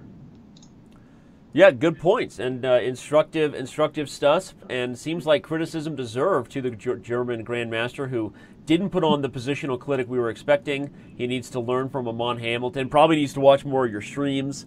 Maybe grow out his hair a little bit. Just the basics. And maybe if he plays b4 as you're highlighting, this is really the road to white, kind of putting on that positional clamp of the hanging pawns as you and I were thinking would happen. So interesting that did not occur. Let's check out the standings. So with that, what do we have? We have Hikaru and a couple other people still completely undefeated, including the FIDE master, Feiglag. I'm going to say it like that, Feiglag, every time. Feiglag? Feiglag? I'm looking at the guy's profile. I mean, I really don't know too much about him, but I have seen him before, funny enough, at some tournaments that I've played in Norway. But it's probably the best tournament of his life so far. Yeah, well, Feiglag might see that run come to an end if he gets paired off with Hikaru at the top. But Cecile Hausernaut, she's the story so far, playing very, very well. Gets a draw against Georg Meyer. We see Jeffrey Shong, Alex Shimonov right there as well. And, of course, a whole bunch of really good GMs at 4 out of 5. Look for anybody in this score group, in the 4 out of 5 group, to make some noise toward the end. There is including the defending champion of the first qualifier, right? Grandmaster Sergei Grigorian. So he's right there. All right, what other games are still going, buddy? Where should we check? Well, as usual, the grinder, Dominguez Perez, and he's grinding an endgame that I wouldn't be so sure he's even winning. It might end up as rook against knight, but right now it's 2 connected pass pawns and a knight against a rook. But the way that the rook is placed, it looks like it's probably going to be a draw. Yeah, the rook is in that ideal position where it can really deliver checks, and black has some rough choices. Yeah, everybody. So when the rook gets behind the pawns in this way, you really can't see the king escape in any way that doesn't either abandon the pawns, or, just to give a real quick instructive point, if the king even goes to 1 square further, like h4, I think you might immediately see king f4. So, you get a situation where your king is unable to improve itself without giving white what he wants. Of course, white couldn't play king f4 on king f6, everybody, because now the king is still protecting the pawn, and so Sebastian could have met king f4 with something like knight h5 check. So, you got to be careful not to try too hard to win those endgames as much as you want to when you're the better player, but Dominguez Perez knows that, and he doesn't push too hard. Yes. So good stuff there. What game is still going? I'm looking. Most of the games I'm following have finished, so who is the top dog still playing? It's...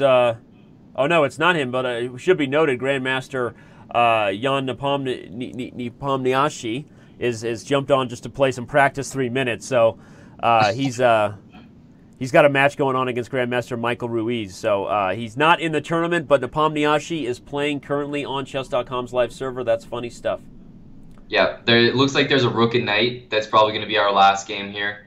Okay. Grandmaster Spartacus 1975 from the Ukraine is trying with the rook against his low-rated opponent, and he's won on time.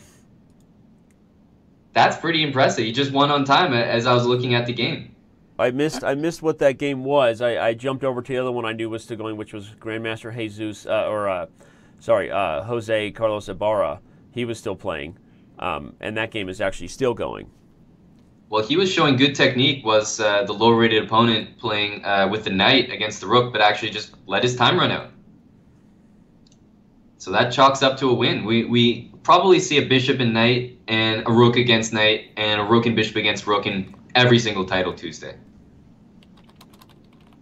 I don't think I've seen a Title Tuesday without those endgames, actually, and I've had them so few and far between in my actual tournament games. What is that?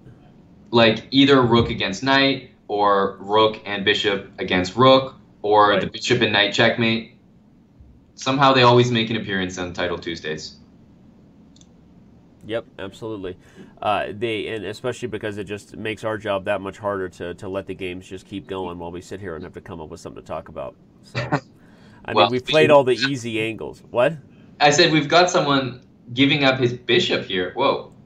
Okay, he's lucky he hasn't moved king e5. I was going to say the last game going with JC Ibarra, he just gave up his bishop there, but he did have a drawed hand. These guys like to play it on. I think last Title Tuesday, Danny, I had some guys play like king and rook versus king and rook for a really long time. It was maybe Right. about 200 moves or something like that. So It just I've had makes my fair sense. share. Right, makes sense. Maybe they're just working out. They had a long day, right? Just something. Sometimes you got to go to the club and dance it out.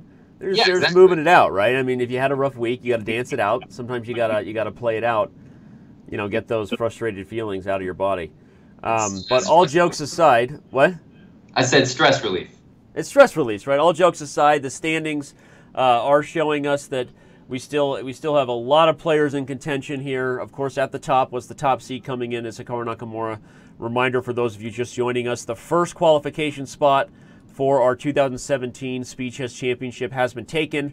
We don't know where he will be yet. Will Sergei Grigoryan's play against Hikaru Nakamura, Magnus Carlsen, Maxime Vachier-Lagrave, or Sergei Karyakin? We don't know, but he has moved on, and so right now this qualifier will determine who will take the other spot of the 4 total available. So if you haven't planned on every Tuesday this week joining us on Chess TV, it's time to reschedule your events because we will also be here at 1 p.m. Pacific next week and on the 25th as well. So April 18th and April 25th will be here. My partner won't be with me. You'll be playing, right? You're going to be traveling. I'm going to have a new co-host. I think International Master Anna Rudolph will be flying alongside me.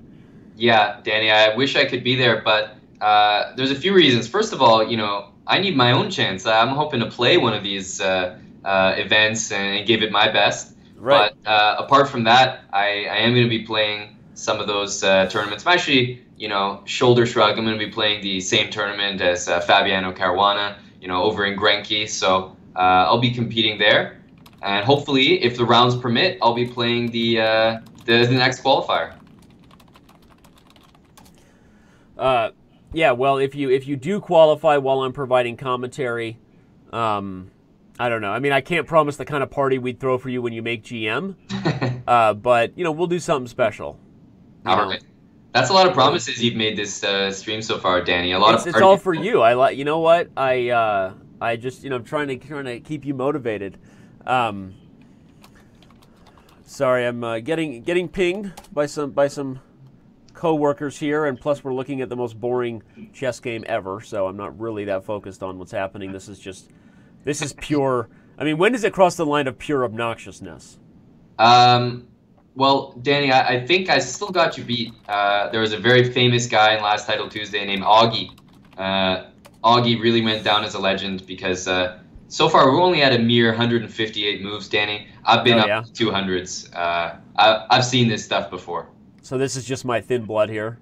I mean, you've been here before. This ain't your first rodeo. That's what you're telling me. It's just like when Grandpa sits you on his lap and you're just 2 weeks on. You haven't been through what I've been through. I remember in 1965 a 330 move game.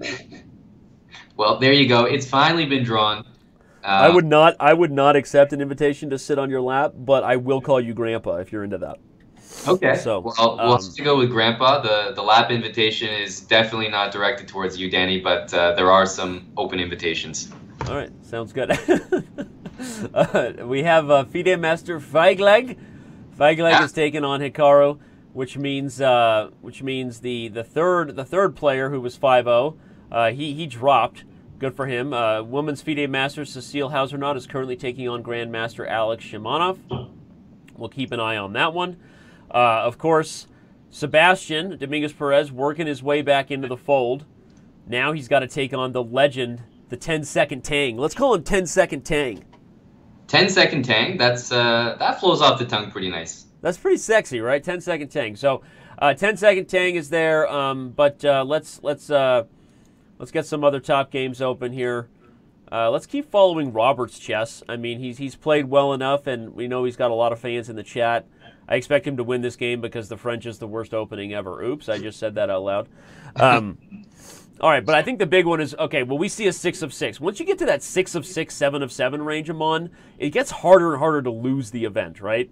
Yeah. I mean, if Hikaru wins this one, yeah, if Hikaru wins this one, he would seem to be on pace to bring it home, and he just gobbled up a pawn in the middle of the board, like, you know, well, Danny, like it owed him money. He's actually repeating this. Well, obviously it was maybe not Magnus who played it first, but Magnus who played it most recently, and then Hikaru played it at the U.S. Champs against Wesley. It was this G5 move. I love the G pawn is getting. I mean, what's going on with the G pawn? Who let it out of its cage?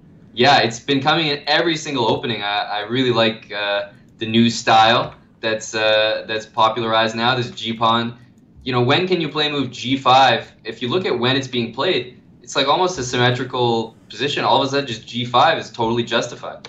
Yeah, especially because, you know, it's often followed by a forced set of circumstances. Maybe they don't always win material, but something that's concretely improving the position in another area.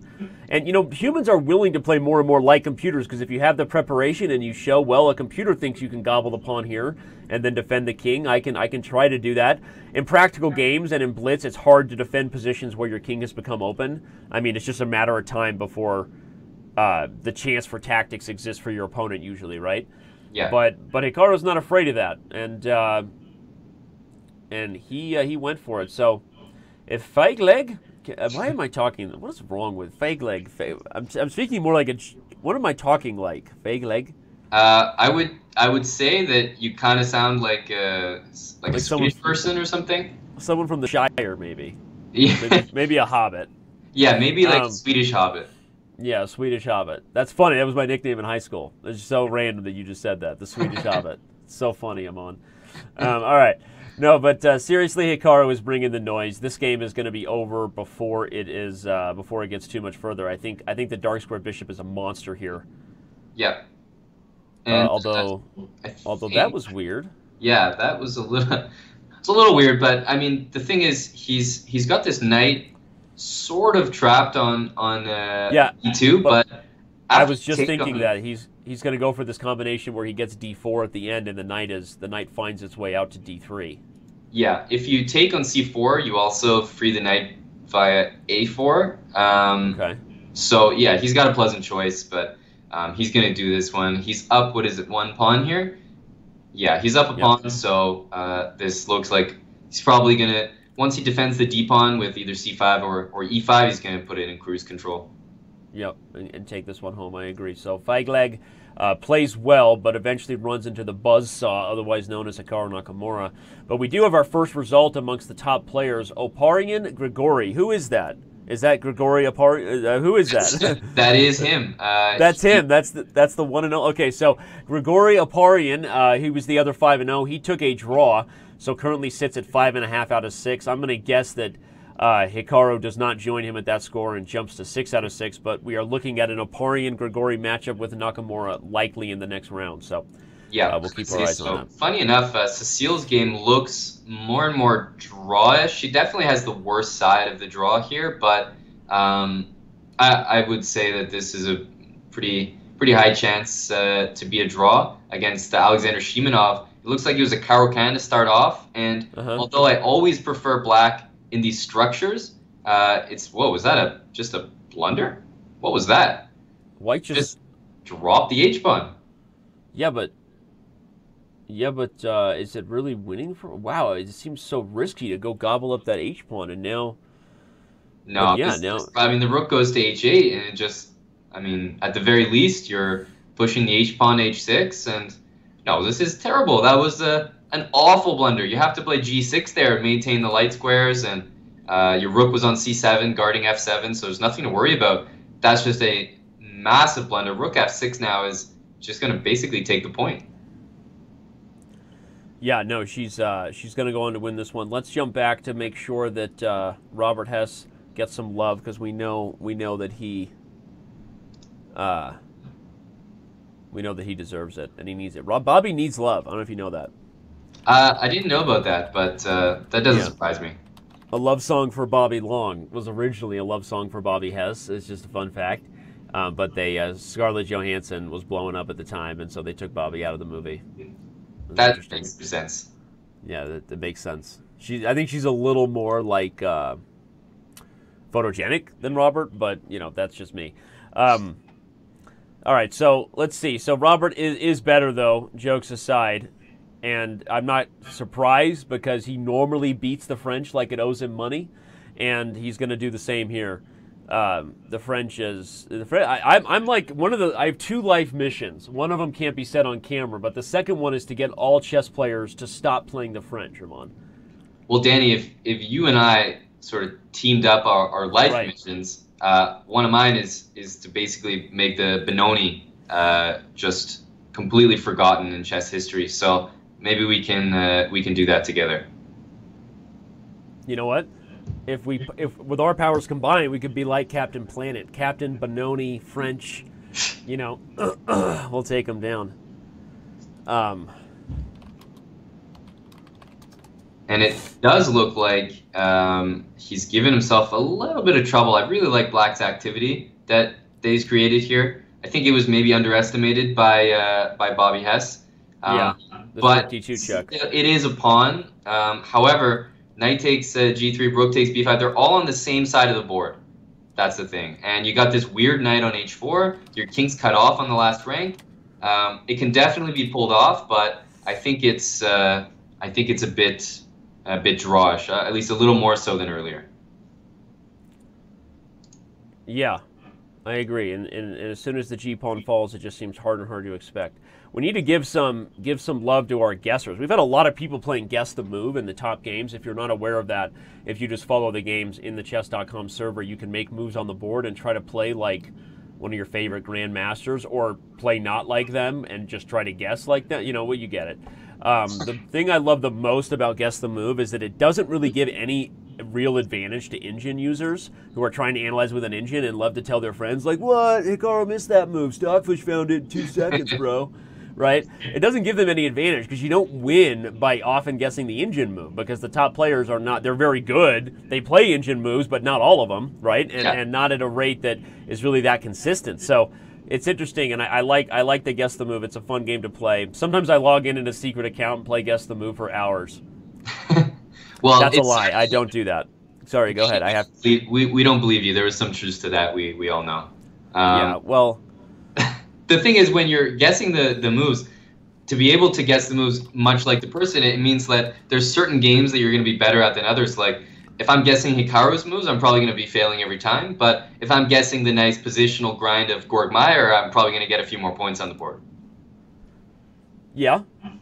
Okay, Robert goes on to win with a Tactico, everybody. Never forget about the power of the fork. Right? Look at that. Removal of the knight means that knight e7 check is coming, and Marcus Harvey goes down. But what did he do? He checked him on the first rank and forced him to d3 before taking on g3. That's just bizarre to me. You got to keep that king cut off. That was part of your very good drawing chances, in my opinion. Yeah. Yeah, no, probably the prime opportunity was right here on move 34, where instead of rook f1, you have the king cut off on the second rank. There's pretty much nothing better than just taking g3, and with White's knight misplaced on the h-file Amon and the king on c1, I agree that Black has more than excellent drawing chances here. Yeah, definitely. All right, well, misplayed. What other games are still going? Let's go check on Grandmaster Lawrence Trent. International Master Lawrence Trent. He He's involved in a battle. Who's this player? Is this Lauren Fresnay or no? That's not Fandorine. Who is Fandorine? Is Maxim Shigaev. Maxim Shigaev. Okay. Yeah, grandmaster from Russia as well. Got it. This is pretty interesting, actually. Yeah, the Rook and Knight are not the best piece here, best duo. No, they're not at all. And the worst part is your king's on the opposite side of the board, so you can't even try to sacrifice the knight for a pawn and then go from there. Yeah, I think the biggest issue here is that the knight is about the worst piece possible when battling past pawns. You'd prefer either color bishop here, one that can maybe kind of restrict on a diagonal. But the knight always finds itself moving to a square I'm on and then being like, oh no, I want that square instead. Oh no, that square's better. The knight's never happy in these positions because the knight can't deal with past pawns well. Yeah, no, it's definitely true. We might see rook to g8, knight f6, maybe rook. Look at that sack right there. Oh, he's going to take it. Excuse me, that's even nicer. Way faster. Yep. Very good win there by Mr. Lawrence Trent. Yeah. Lawrence, good job. This is what you were talking about. This is why you can't count him out. We saw him lose earlier, but here he is with a big upset. Yeah, no, Lawrence is working his way back into it, right? He's now on 5 out of 6. As we've said, one of the better blitz players amongst the international master crew. But let's take a look at the standings. The top guy, of course, no surprise, Grandmaster Hikaru Nakamura. And then we've got, as we've said, a huge who's who list at 5 out of 6. Right? You've got Jeffrey Zhang, Georg Meyer, Lawrence Trent is right there. The legendary Feigleg, Indian lad's coming back, right? Rocking it there, good laddie. And we also have a game still going from Grandmaster Big Fish 1995, who we haven't seen his games because he's just not doing that well. He only has 3 points at the moment, and this one is going to be a draw as well. But that is Grandmaster Fedoseev from Russia, who's an extremely strong player. We just saw him play in the St. Louis Winter Classic. The guy is pushing 2,700, as I think he's now potentially studying in the U.S. I did not know that. What school is he going to? I don't know the details, but I know that most of the guys who were in the Winter Classic are pretty much all foreign players who are now over in the U.S., but I can't confirm anything. I don't know exactly where he's going. But I think that's all the games in the round. Oh, it's nice to see our good buddy FIDE Master Zibit from Iceland, who does have a little YouTube channel as well as streaming. He's probably going to draw this game, but good to see him still playing. I think I'm going to see him maybe for a soccer match in Iceland, going to the Reykjavik Open this year. And apart from the fact that the tournament is always very fun, I personally enjoy the football match that you get to play. You get to play football with like Maxime, and maybe we'll get Geary out there as well on the pitch. How is Anish on the soccer pitch? The thing is, I don't know. That's why I want to get him out there. I've seen Magnus out there. I've seen a lot of players from the Olympiad play, but I'd like to. I've seen almost all the French players play soccer, but I like to get Anish out there handling the football and see his skills. Usually, you see guys with his type of build, kind of like me, are actually pretty good at soccer. Well, guys with builds like me are not very good at soccer or much cardio, if I'm being totally honest. But I do play basketball regularly. But Danny, you also do something else. You play the kind of big board chess.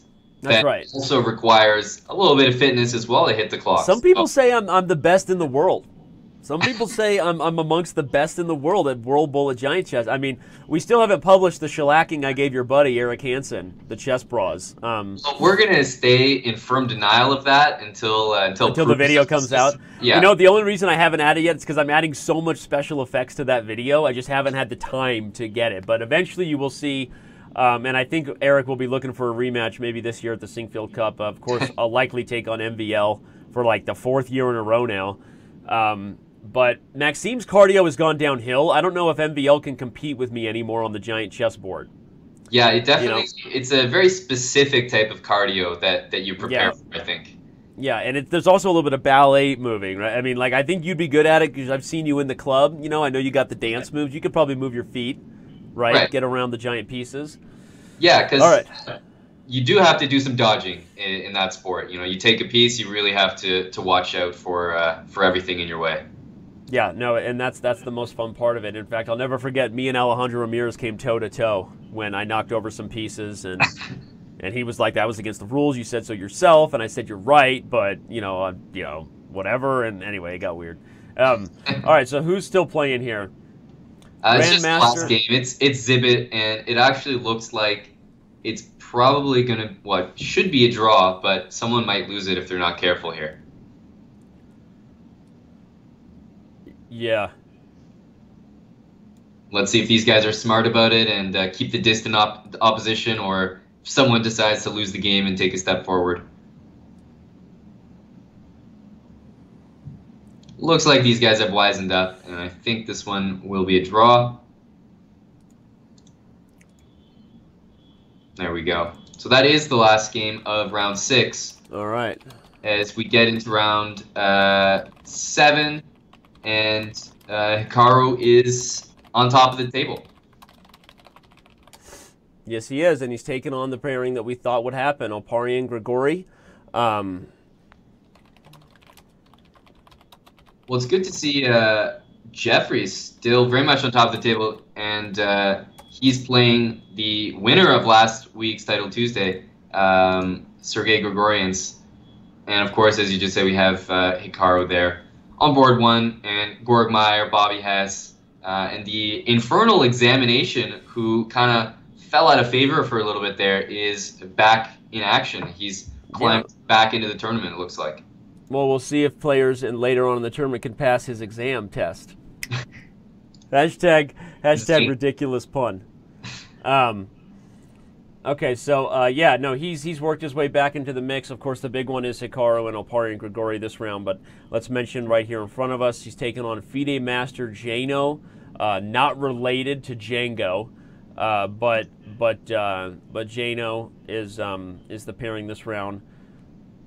The other person, sorry, go ahead. Oh, I just said Jano Unchained. He will Jano Unchained. We'll see if Jano can get Unchained and pass the exam test he's about to be given. Grandmaster Dominguez Perez also gets paired down here because when you get such a large group of people sitting at 5 out of 6 Amon, you've got such a large group of people there, you're just going to get a whole bunch of pairings where these top GMs still play some low raters. But if Hikaru wins, you know, he would be separating himself from everybody even further. And you know, 7 out of 7, we can't really call it yet, but 7 out of 7 would be really hard to bet against him not winning this event. Yeah, no, he's really creating some distance here. I actually don't think that he has that good of a position here. He just has a position, but his opponent is completely fine here. It's just that you know, Hikaru's sitting there with 3 minutes, like he hasn't even lost a second. Yeah, it's amazing to see him operate at the starting time of the event, right? And here it comes. You know, he's going to get H5. What he's trying to build up here, everybody, is how to push the pawns. Because one thing to think about, even when you're massively ahead in a pawn storm, is your opponent obviously isn't just going to let you open every file. If H5 is played, black might react with G5. Or if G5 is played, black might react with F5. So when you're building up an attack there, you want to make sure you're calculating well enough that you're going to be able to pry open the lines you want for your rooks or your pieces. So Hikaru is taking his time before deciding which pawn to push here. Yeah, and he's switched gears a little bit after the move C5 was played, because you know, he no longer really needs to checkmate black. He's got this permanent D5 weakness that his opponent needs to think about, and of course H5 begs the move G5, and now there's that permanent F5 weakness. A knight belongs on D4 anyway. You can imagine that he's going to play knight D4, knight F5 in the future. Yeah, well, if the pawn gets to H6 too, with the rook on the 7th rank, you're gonna see some nasty stuff happen over there at black's king side. So Hikaru is going to try to balance the attack here without letting black get too much counterplay. But the queen gobbled a pawn. Yeah, She's probably going to gobble some more.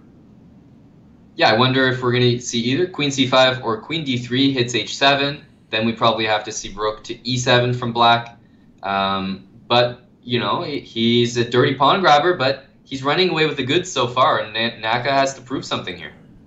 Yeah, he does, and Hikaru is taking time because either a sign that he feels like he's close to coming up with something or isn't happy with the compensation he's getting for that a-pawn. If I had to guess, I'm going to guess the latter right now because I don't see a concrete... I don't see, you know, we wouldn't really say this position is an improvement as compared to what Hikaru had 5-6 moves ago, right? Yeah, no, it's definitely something that I think he's still very happy with, but let's say it's not something that he intended. So it's the kind of compensation that you find afterwards, and you're navigating things. Oh, this is still pretty good. He's got queen d7 here, for example, with just e6 very weak, f5 very weak. I think white is actually still doing great here, especially for blitz standards, but Oparin was actually a bit resourceful there, and I think he did snag a pawn out of Hikaru's cookie jar there. Yeah, and we'll see if that holds on because, you know, if the queens come off the board, it doesn't matter what gets worse about black's position from here. That pawn will have a say before things are all said and done. Let's take a look at the match between Jeffrey Zhang, a 5 out of 6 grandmaster, against the already winner and owner of one of those very, very much desired qualification seats, Grandmaster Sergei Grigoryan's. He is, so this is an interesting one. Here, first instincts, we like Zhang's position in terms of activity, but a pawn is a pawn. It's a pawn, as they say, Amon. Hey, a pawn is a pawn, Amon. It rhymes. LOL. Surprise, surprise. That's it's right. Funny, so it's that same thing in both games now. It's one guy with the activity and the other guy with a pawn. yeah, so Zhang is gobbling back the pawn that he lost and probably keeping enough activity to feel like white is a little bit better here. But how much, I don't know. And these positions are just getting closer to just looks like bland equality with no real pawn structure weaknesses to speak of. Neither side's king is really that open.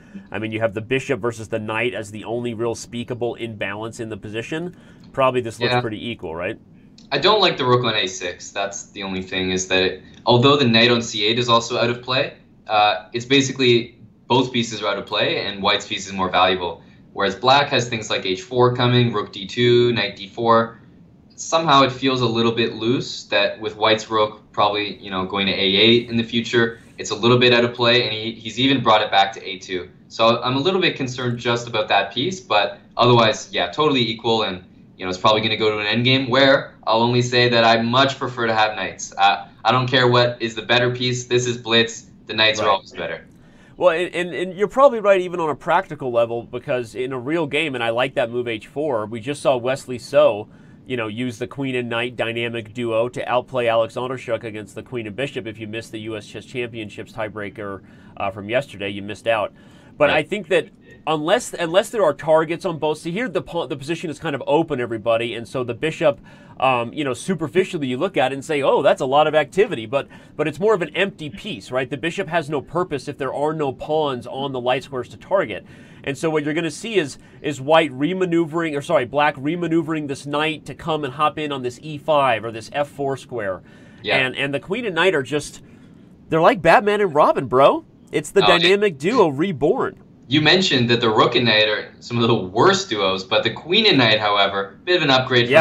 Those guys work so well together. As you mentioned, knight e5, knight d3, knight f4. I mean, the queen on d4 is so good. It covers the diagonal to the black king for checks, pressures f2, covers the pawn on b6. It just hits everything. Here white is going to be desperately looking for a chance to trade queens just to eliminate, and there he plays the move I was highlighting he would. Black will deny it. I'm guessing queen f4 or queen to c3 will be the moves. Oh, wait. I was going to say, why don't we take that? Then we c5, put the knight on f4, tie a piece down to h3, and just bring the king into the center. Absolutely. I was so focused on the, you know, the highlighting of the instructional queen and knight are so good together duo that, and I think black probably could have avoided the queen trade and still been better, but you're right, Amon. This move g5 to immediately follow the queen trade, that's just good work, right? Smyslov would be proud. You cripple these pawns on dark squares. This knight will find himself the f4 square. And Danny, he White, doesn't even have that one extra move of getting his bishop to g2 and then f1. Bishop yeah. g2, knight f4, and your king is even tied down. So this is just a disaster. Yeah, he's right there. He had to calculate whether he could even get away with bishop g2 because the king pawn ending is likely lost, given that black's king just rushes over to the b pawn. So I think we are going to see a technical effort here from Grandmaster Sergio Grigorians, and that's Sergey Grigorians. Sorry, I'm looking at his username and remembering his real name. But he goes on to that was really good technical work. That is some instructional stuff there by Black. Yeah, he also did another thing which is probably a little bit underrated, which is once he played knight f4, White played the move king e1. Black played the move king f6 because he realizes White can't play bishop g2 and there's no rush to take h3. So it's actually a lot more important to bring your king to the center. Imagine you take h3, suddenly White can think about maybe getting his king to e4 or d4 before Black gets to the center. No need to allow that counterplay. Bring your king to the center first. Good old school Russian technique. Mother Russia is proud once again. But Hikaru Nakamura is taking on Grigori Oparian, and that is a huge matchup. It looks like Hikaru may have to settle on a draw. No, he won't. He just won a piece. Hikaru looks like he's on his way to going 7-0, and he's got a massive time advantage to go with it. Nakamura has a mission today, and that mission is to win $500 for first place, it looks like. And that was not forced, if I'm not mistaken. That was Oparian dropping his knight. I think. Did he not have the move king to b2 after queen a8? I'm going to take a look right now. Both sides queened at the same time. After queen b8, king a2. Okay, Hikaru just won the game, but as we said, if we back up, queen b8, king a2. By the way, congratulations to the top guessers. A ton of you, heavy quarter. You went 14 out of 33 guessing Hikaru Nakamura's victory there, so good congratulations to you. So what was the blunder? The blunder was king to b1 instead of just king to b2. That's what you're saying on move 64, maybe? It looks like. I mean, king b1 certainly is a blunder. I'm not sure if king b2 is losing for another reason, but at the very least, it looks like we do hang on to things for a little bit longer. Yeah, so if king to b2, it's still very, very dangerous, and maybe this queen has a way to kind of inch her way forward. But does that ever change things? Let's say this queen gets herself all the way into the square like b4. It's certainly very scary for Black, but I don't see a forced win. It would probably take a scientist or at least a stay at a Holiday Inn Express to figure it out, and I don't have that kind of time. So let's move on to another top game going on here. Let's see how Lawrence is doing against Indian Lad. He's 5 out of 6. Yeah. Oh wait, no, he went down against Indian Lad. I was gonna say I think it just ended. Okay, yeah, he just went down swinging. Okay, so where are we at with the top games that remain? Well, Lenier just finished his game, and it was a draw. And I know that you mentioned it was his ultimate dream, maybe, in recent times to maybe qualify. But unfortunately, his style is so anti-blitz. Like, how are you going to qualify when all your games are like a pawn-up rook endgame, or he's like the last game to finish in every round? It's just not conducive to the kind of results that you need, the amount of wins that you need to take down a massive 200-player tournament like this. You're right, and so that puts him at 4.5 instead of where he'd like to be, 5.5 or 6 out of 7. But you know what's interesting about Lanier is I think that he's the kind of guy who I think if he actually got into the main event, Amon, I'm curious if you agree with this, I think he would be an upset pick. I think he's capable with his style of beating the best players in the world, very solid, getting a lot of draws. But maybe this sort of open Swiss where you got to play 10 rounds and beat off sort of the bottom feeders that are trying to scathe you for just a draw. It's maybe a harder format for him than like a one-on-one match. What do you think about that? Yeah, I'd agree with that for sure. He just doesn't, let's say, adjust or adapt to the circumstances that well. He's got a style and he's very good at it, and it beats and draws and frustrates some of the best players in the world, but it's not going to frustrate a 2200 who's going to say thank you very much. I'll have to defend a tough end game or take a draw, whatever it is. It's just not good enough for beating lower rated players. So if he could start this 10-round tournament and just play guys like Borkmeyer and Hikaru and Oparian and all that, I mean, I'm sure he'd be a lot happier, but having to grovel for the first 5 rounds is not the ideal situation for him. A very nice combination exists right here in the final game between International Master XDPS and he just found it with bishop takes f6. Very nice, everybody. He probably changes what was maybe a drawn ending into a winning king and pawn ending by sacrificing on f6 at the right time with this e5 check. So pretty nice stuff.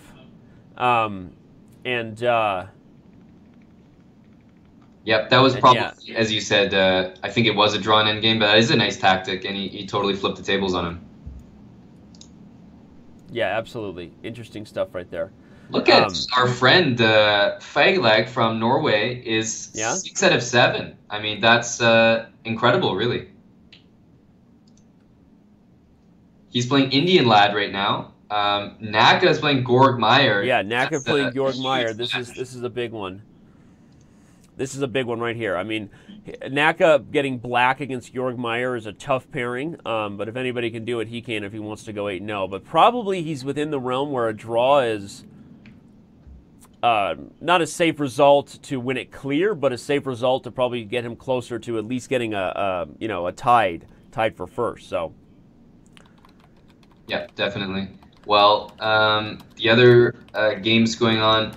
Somehow, some people have snuck into the leaderboard, but to recap, the guys with 6 out of 7 right now chasing Hikaru's. We got Sergio Chess from last week's Title Tuesday, the winner, Georg Meyer. Hikaru's at 7 out of 7, Indian Lad at 6 out of 7, and Yevgeny T, who I wonder is that, and it is, of course, Yevgeny Tomaszewski. I didn't realize he was in the tournament. That's a very low rating for him. He's at like 2,500 blitz. Danny, this is like one of the premier blitz players in the world. Yeah, I mean, phenomenal point, and I'm going to bring up that game right now because that is something that has flown under the radar for us because we, unfortunately, do not have everybody's username on Chess.com completely memorized, believe it or not. When some of these top players start playing in these events for the first time, they fly under the radar because they don't have the rating online that Hikaru or the others do. So Tomaszewski, the professor as he's known in the professional community, he is currently taking on the winner of last week's Title Tuesday. So we'll see how that breaks down. Yeah, at only 2,500, it's no wonder that he kind of flew under the radar. But if this guy plays more events on Chess.com, that's going to be very exciting because I have a lot of respect for him as a player. The guy is extremely talented.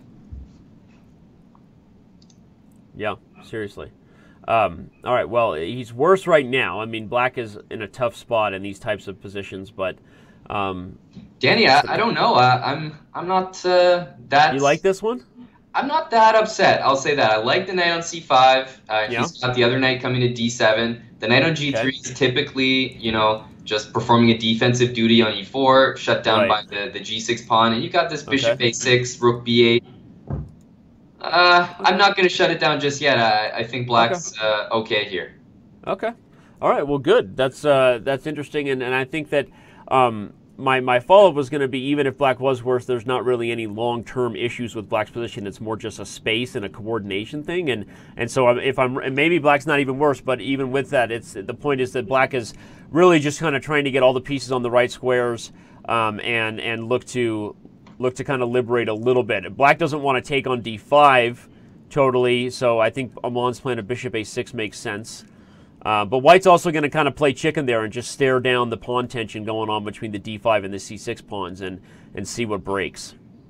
Yeah, definitely. But it's a great point about this knight on g3 not being ideally placed, right? Yeah, it's just a typical Ruy Lopez thing. I mean, it's not like it's a mistake to put it there, of course, but once it goes there, there's pluses and minuses, and the Ruy Lopez is that endless struggle to try to prove your knight's pluses and disprove the minuses. Okay, so bishop c8 is played. Now that knight is going to try to relocate itself to greener pastures. Right. So one of the reasons that knight may come to c3, everybody, is because even though you haven't wanted to totally take on c6 if you're white, to at least free the bishop while it was still on b7, if you get a knight on c3 and the d5 square becomes available, you may consider such a thing. So this is a game of maneuvering. Both sides are kind of building up to have the pieces in the right place when the dam eventually breaks. Let's check back in with the top game. Oh, there's no point in checking in with it.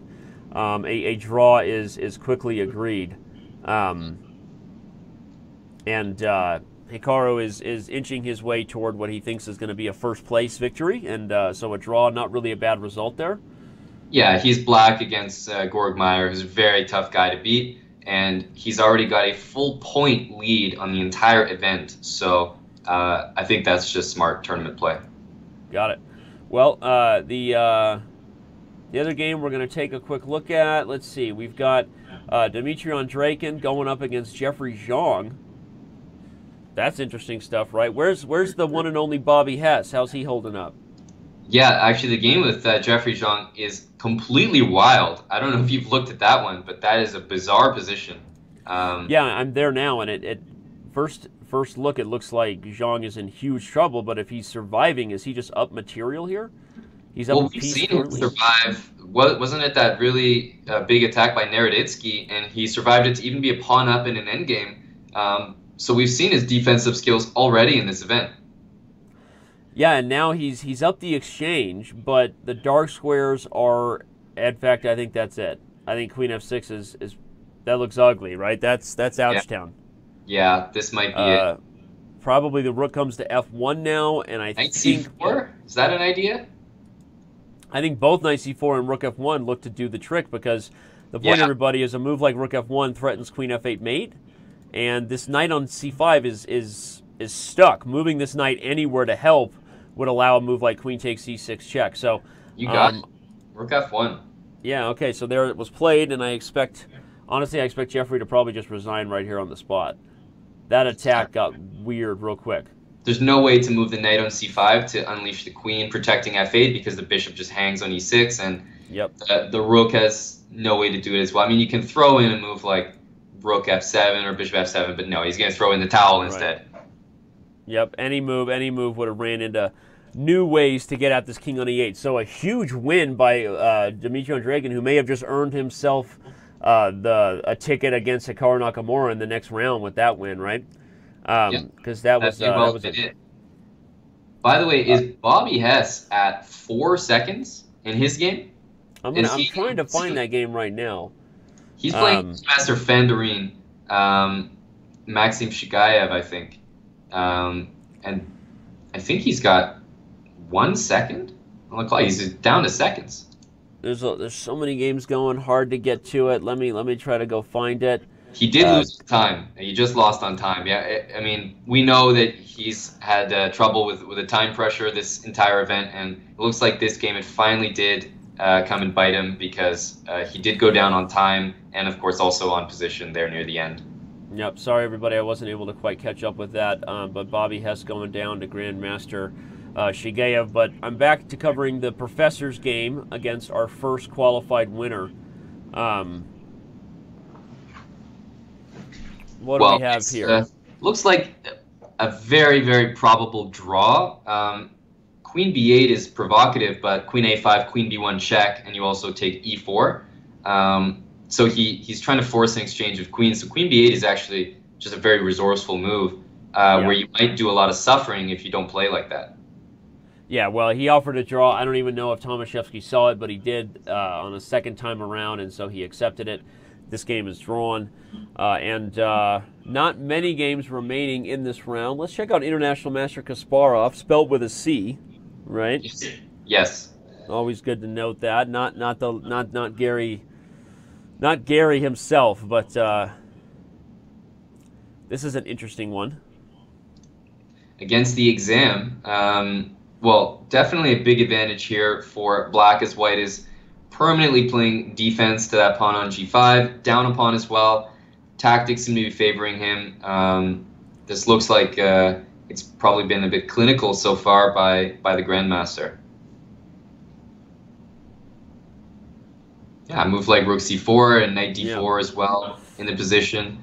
I don't see him defending this. We also got our guy Lawrence Trent, who's in a struggle here with Quesada Perez Unieski, but I think he's just blundered a piece. He just blundered a piece. He's probably going to take on G2 here and still try to make it interesting, but he just blundered a piece. and I think he thought he had a tactic there. Bishop f5, bishop f5 e2 or something. He missed some tactic, but I think he was trying to overwhelm. His calculations were based that the only piece that could take on e2 was the queen, and that would have allowed this move queen takes on c3. But he just simply forgot that the knight could capture, and the game would be basically over. And it looks like it's over anyway. So unfortunately for Lawrence, though he's had a good tournament, doesn't look like he's in his best form right now after that blunder. So Feglag, he won, and he's rocking a 7 out of 8 score. Huge performance. He just beat Indian Lad in a pretty big performance. Grandmaster Indian Lad goes down to Feglag. I mean, we're going to get a lot of chances to say that name. Maybe someone could let us know exactly how we should be pronouncing it if we're going to have a lot more chances. At this point, there's got to be a Norwegian in chat, either on Twitch.tv or in the Chess.com TV chat. Somebody's got to give us like a nice word by word, syllable by syllable, how to say it, because we deserve to say this guy's name right at this point.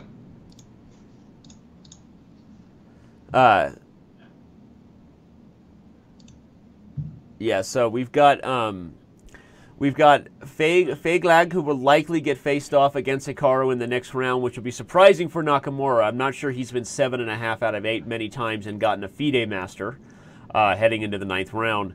But that will be the case, as he will have a natural pairing there. Georg Meyer and Sergei Grigorians and Yevgeny Tomaszewski. Looks like a Meyer-Tomaszewski matchup is going to be. That's like two stubborn mules meeting each other in the middle of the road, right? Those are two super solid guys. Yeah. Georg Meyer and Tomaszewski. I mean, I don't want to foreshadow it too much. I think we might see a snooze fest in that one. I don't know. We could see a pretty long game there. Yeah, it could be the last game of the round. We might have to check in with it at the end or something.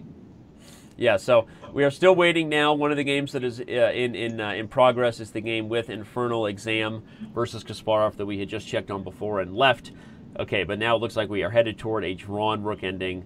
The draw is agreed. The next round will begin. Danny, I wanted to see him play a4 in the final position. Rook g4 check, king c3, rook a4, king b3. Oh, snap! I wanted to see a little trick at the end, get the guy thinking you're going for a draw. That would have been some sexy stuff, and black wins on the spot, right?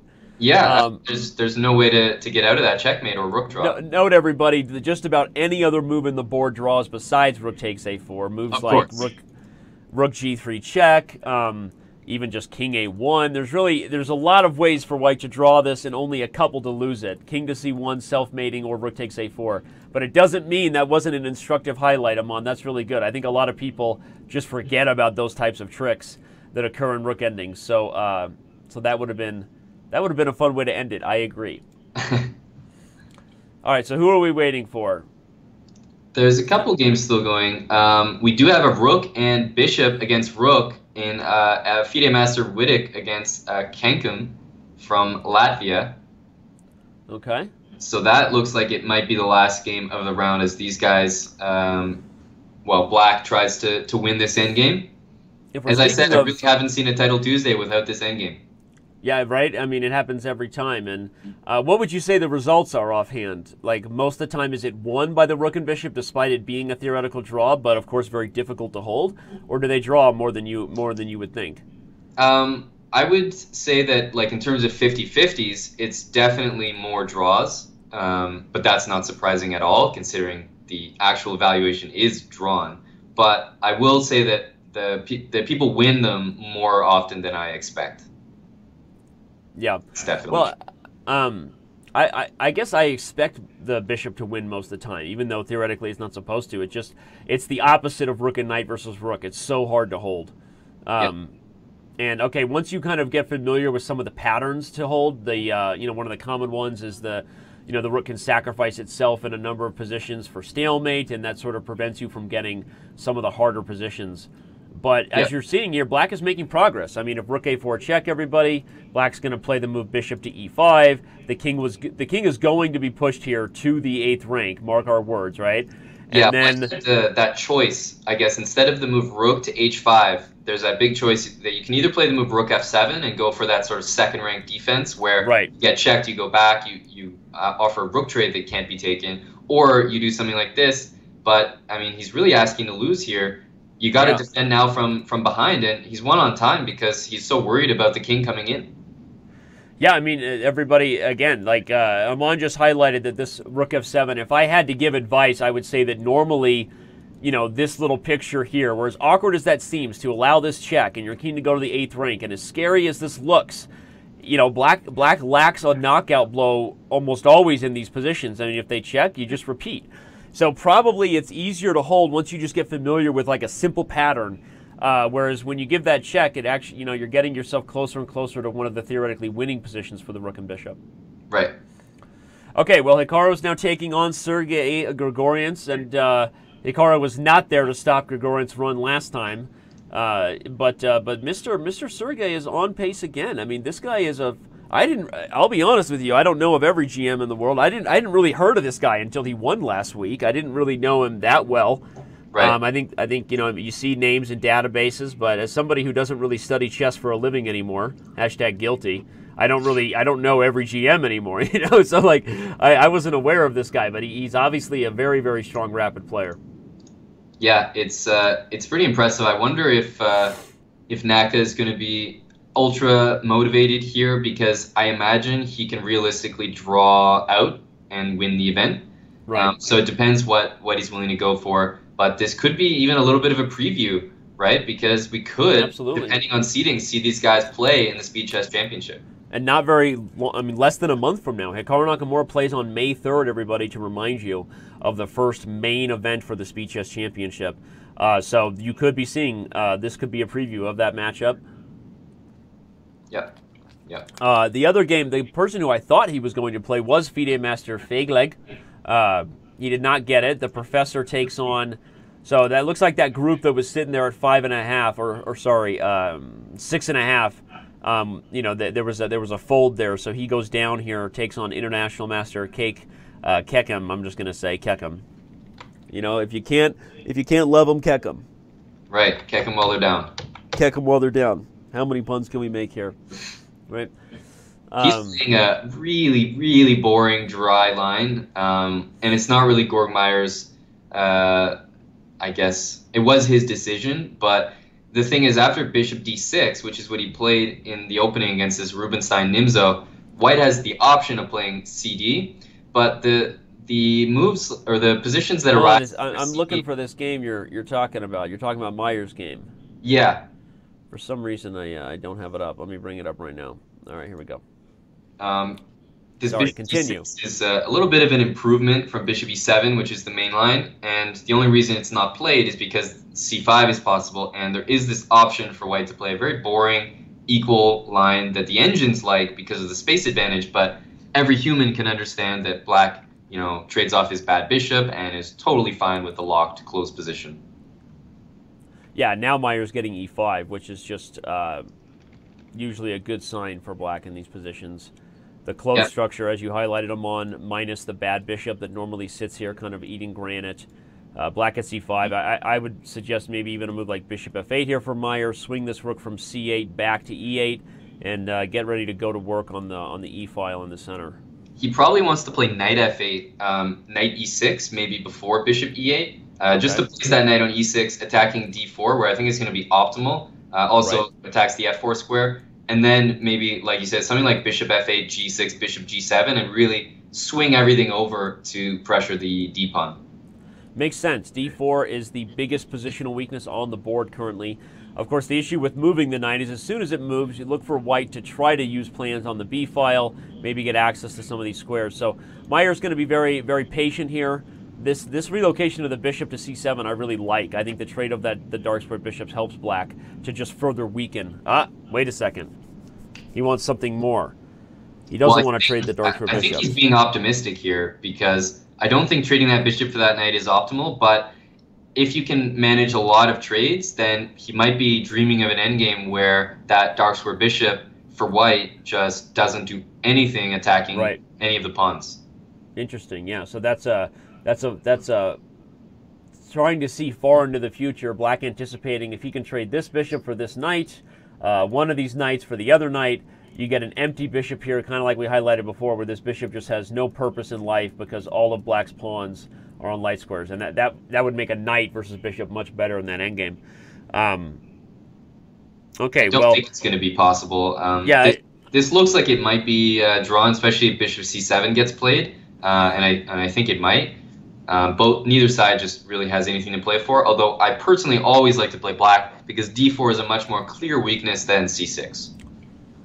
Yeah, and if this bishop comes around to f6, the d4 pawn is going to be under fire, and okay, so the bishop on d6 looks really nice, Amon, but we'd love to have a pony there, really, right?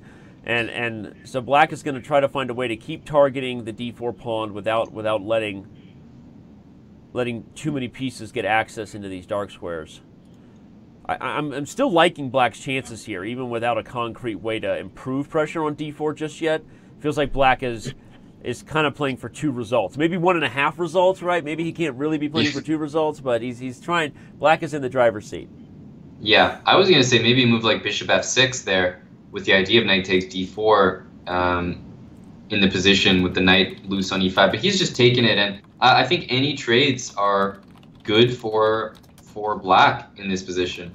I would probably be a bit selfish and try to hang on to that dark square bishop because I want to either give away that bishop for the knight or just keep it on the board because I think it's better than White's bishop. But trades in general are going to benefit Black, so right. I can't really fault him too much for that. The more pieces come off, the weaker that pawn gets. Let's go back over to Hikaru's game where, if nothing else, I can't see the position yet as I switch, but I can see the clocks, and I can see that Hikaru has a massive time advantage. He's losing, but he's losing. Yeah, he is clearly losing this position. The c-pawn runs, and the d-pawn can't move, and there's queen e2 check if rook takes c4. So, I mean, Hikaru is losing this position.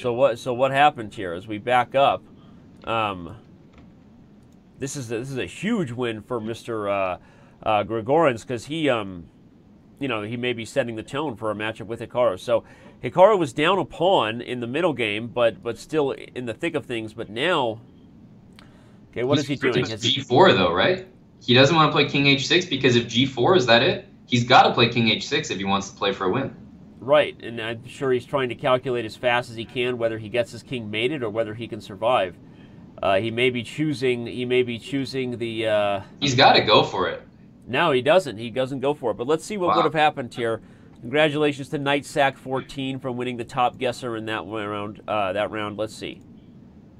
So if king goes to h6, Amon, and white plays g4, queen to e3 check, I assume. Yeah, I guess you've got to throw that one in. The king comes back to g2, and I guess Black has a perpetual here anyway, but maybe has nothing more because the queen can't encroach on the king. The point is, if you check on e2 as Black, the king goes to h3, Amon, and Black lacks a queen f3 or queen f1 check, right? Makes it kind of hard. Yeah, definitely. The move g5 is the only move to really get out of the mate. So I would just, at least if you're Black, go for king h6. You have the draw in hand by perpetual if you want it. Right. See what Nak is going to do, and then build up some time on the clock with all those checks to maybe consider the move g5 because g5, if h5 threatening bishop f5, you're one move closer to playing c2, c1. It's extremely close. You can probably play c2, bishop f5, give a check, sack your queen for the bishop, and then make another queen. That type of idea. I think that was critical. Well, Hikaru probably goes on to take the draw anyway because if g5 is played, Black, Black is giving the perpetual probably with a move like rook f6 check and then just back and forth, right? Unless the queen was in a position to guard the f6 square. So, right.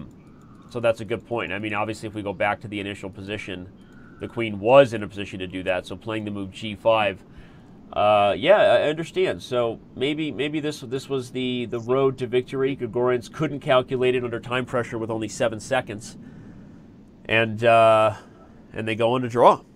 Yeah, Naka is a full point ahead of the field. There's still some games in progress, but right now he's sitting at 8 out of 9 points. There's only one more round to play, which is important for the standings because there are a lot of people still chasing, and we have Gorg Meyer's game still ongoing, and he is on the worst side somehow of this endgame. Yeah, I mean this game with Fegleg is huge, because if Fegleg wins this game, now he's tied with Hikaru Nakamura for the last round.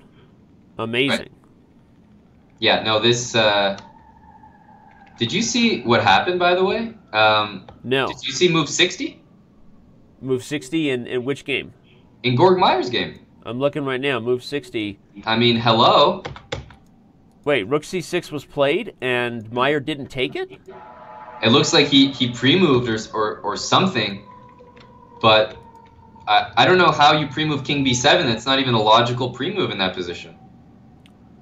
Yeah, like a mouse slip by Fegleg would have allowed the loss, and then Meyer had somehow pre-moved, so he's going to end up losing this game. But what? he's going to win it because White What did White do? White completely blundered the rook skewer. Yeah, I mean, this is just very bizarre. Became a time pressure blunderfest. Everybody. The point is that King E2. Danny, no, he has a minute on his clock. Let's not give him the benefit of the doubt. Oh my gosh, he had a minute on the clock. Yeah, I mean, this is a very, very strange game. I mean, White is in complete control. You can at least get a draw with move like King G2 or just sit on the position. But Fegleg buckles under the pressure. And playing King E2 is just one of the worst moves I've seen in Title Tuesdays, maybe. The pressure he was putting on the whole game and the clinic in the endgame, and then King E2 falling for one of the most basic rook endgame traps, which is the classic skewer, Rook A1, Rook A2. Yep, basic backdoor trick, everybody. This is literally one of the oldest tricks in the book for rook endings. It is one of the first things you have to know as far as ways to lose a rook and pawn ending. So Amon is not exaggerating there. King E2 just makes zero sense, other than he had, you know what he had decided in his mind, Amon, just to play the therapist here? I think psychologically he's thinking, well, I'm winning because the rook is just stuck to guard the pawn, so I'll go back to D1, I'll guard rook D1 so I can just push these pawns, right? He's got some sort of thing made up in his mind where he decides the black rook is stuck, I have all the time in the world, I can go here, guard rook to D1, and then I can just push freely, but he just completely forgets about this practical trick. So Meyer got away with one there, right, as I check on the standings. No, he's at 7.5 points right now out of 9, half point behind Hikaru, and, you know, he should have lost that game and been at 6.5 and simply had no chance. And remember, if Hikaru wins, it goes to the next person in line. So it's not about Hikaru winning for the purposes of the qualifier spot. It's all about the next person in line. So there's everything still to play for. Yep. So it's Georg Meyer. It's this international master from Latvia, Kekum, as we've been calling him. Kekum. If you can't beat him, Kekum. Although that doesn't work there totally. Tom Spantens from Latvia, who is pretty well known player. He's at 7.5 out of 9 as well. And then there's a sea of people chasing at 7 points, but there's only one spot available. So it's going to be either Georg Meyer or Kekum, I would have to say. Yeah, I mean, the most exciting thing to talk about now is not Hikaru Nakamura winning, as much as we love you, Hikaru. It's actually who is going to take this qualification spot. So Kekum, unfortunately, gets the pairing from hell for the last round. He gets Hikaru Nakamura, which means if he gets a draw... Wait, what? But I think that he does get a victory. No. Something happened. Hikaru Nakamura resigned the game. Yeah, but I was reading, just following along in the chat on Twitch TV, and Kirkwood Chess, Matt Lodge, was saying that Hikaru Nakamura may, and he said this a lot earlier in the tournament, have to leave to go and catch a flight. That's what I heard. That is unbelievable. So he actually doesn't have 6 minutes to spare. He couldn't even offer a draw to his opponent, but he actually couldn't finish the tournament, is what I heard. What? That is the craziest turn of events I have ever heard of in my life. Hikaru, we would have paid for your second flight, bro, although I know he's going to Zurich.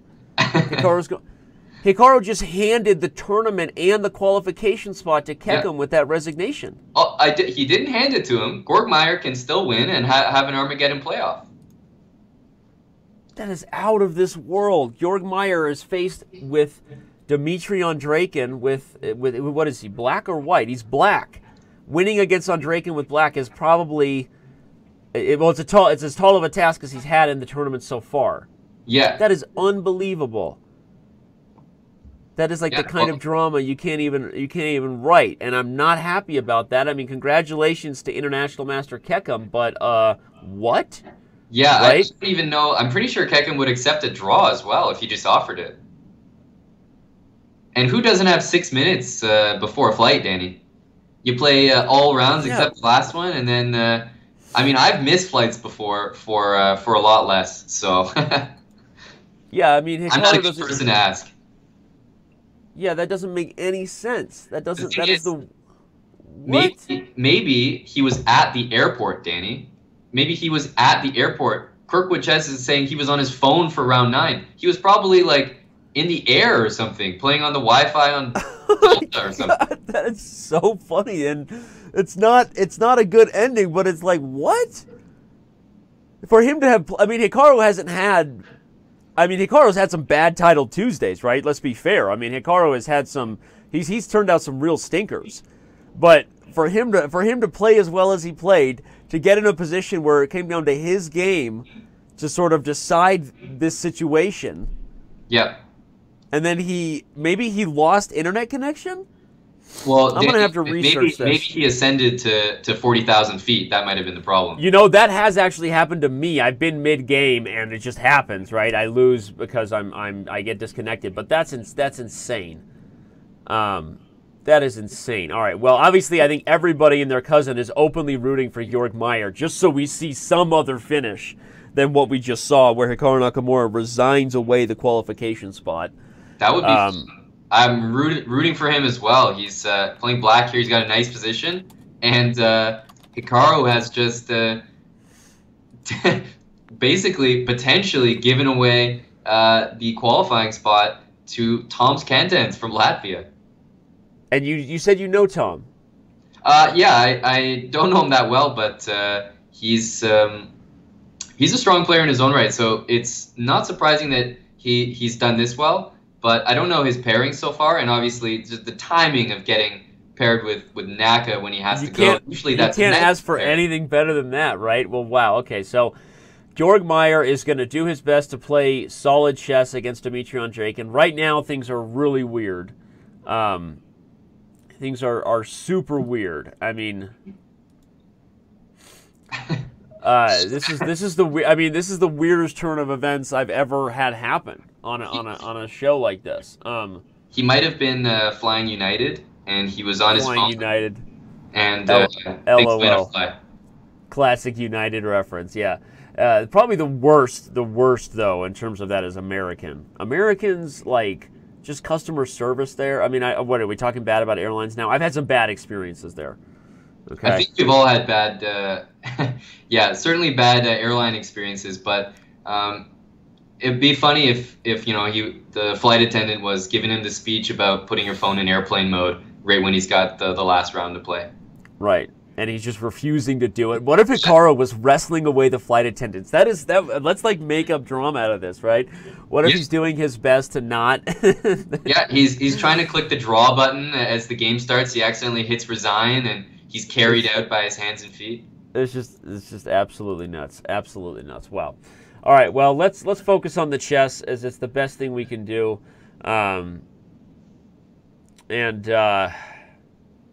Okay. What's going on here? Double D pawns, but they look good. Black is doing well. I mean, if you were Meyer and you were told that you had this position with, roughly equal time with a position where you pretty much have to win as black if you want to keep your qualification hopes alive, it's not the worst. I think black's doing okay here. Yeah, I agree. The only thing that I don't like about this position is that white barely has no weaknesses. He doesn't have optimal pieces, but his pawn structure is so intact that he's probably going to recycle this knight, something like knight c2, knight e1, or if you just sit a bishop on the f3 square, it's like black has to start pushing the kingside pawns, like f6, g5 or something, to get anything going. And he's definitely a little bit better, if I dare say that, but white is so solid here. Apparently, Hikaru Nakamura is back online, and he's saying he meant to hit the draw button and resigned via misclick. Now, as incredibly crazy as that is, given the circumstances and what's at stake, it is part of the rules. There are no takebacks. It's just like the Pro Chess League. If someone logs out of the server in the middle of the game and they lose, right? I mean, online chess has its own set of weird things that happen, like a mouse slip, right? I mean, but misclicking resign is about as bad as mouse slipping, and in this situation, there's so much on the line. I was joking when I said that he was trying to hit the draw button, accidentally press resign, but that's what happened. No, that's exactly what Hikaru is saying that to the fans right now, that's exactly what happened, and just absolutely insane. It's just, I mean, there are no takebacks, there are no do-overs. We would love to have, I would actually love if they're both willing to play. I mean, seriously, someone from my team, ask them if they're willing to play. Like if Kekam wants it. I mean, I don't care, because at this point you can't take away anything from Kekam, but if someone pings me and my team, everyone knows I'm multitasking, a lot of discussions right now. Let's not even try to hide it anymore. They can see me doing it. That is just insane. That is nuts. I can tell you, if I was Kekam, I would withhold my answer to that question until I saw the result of Gork Meyer's game. Right, obviously, right? I mean, but that's just so nuts. Yeah, it's usually... Now Hikaru's saying the plane is taking off, so he can't play again. Oh, my gosh. It's not a button problem. You know, Captain Blunderbuss telling me to move. It's not a button problem, okay? Don't blame it on the button, all right? You just can't misclick and hit resign. It's that simple. Wow.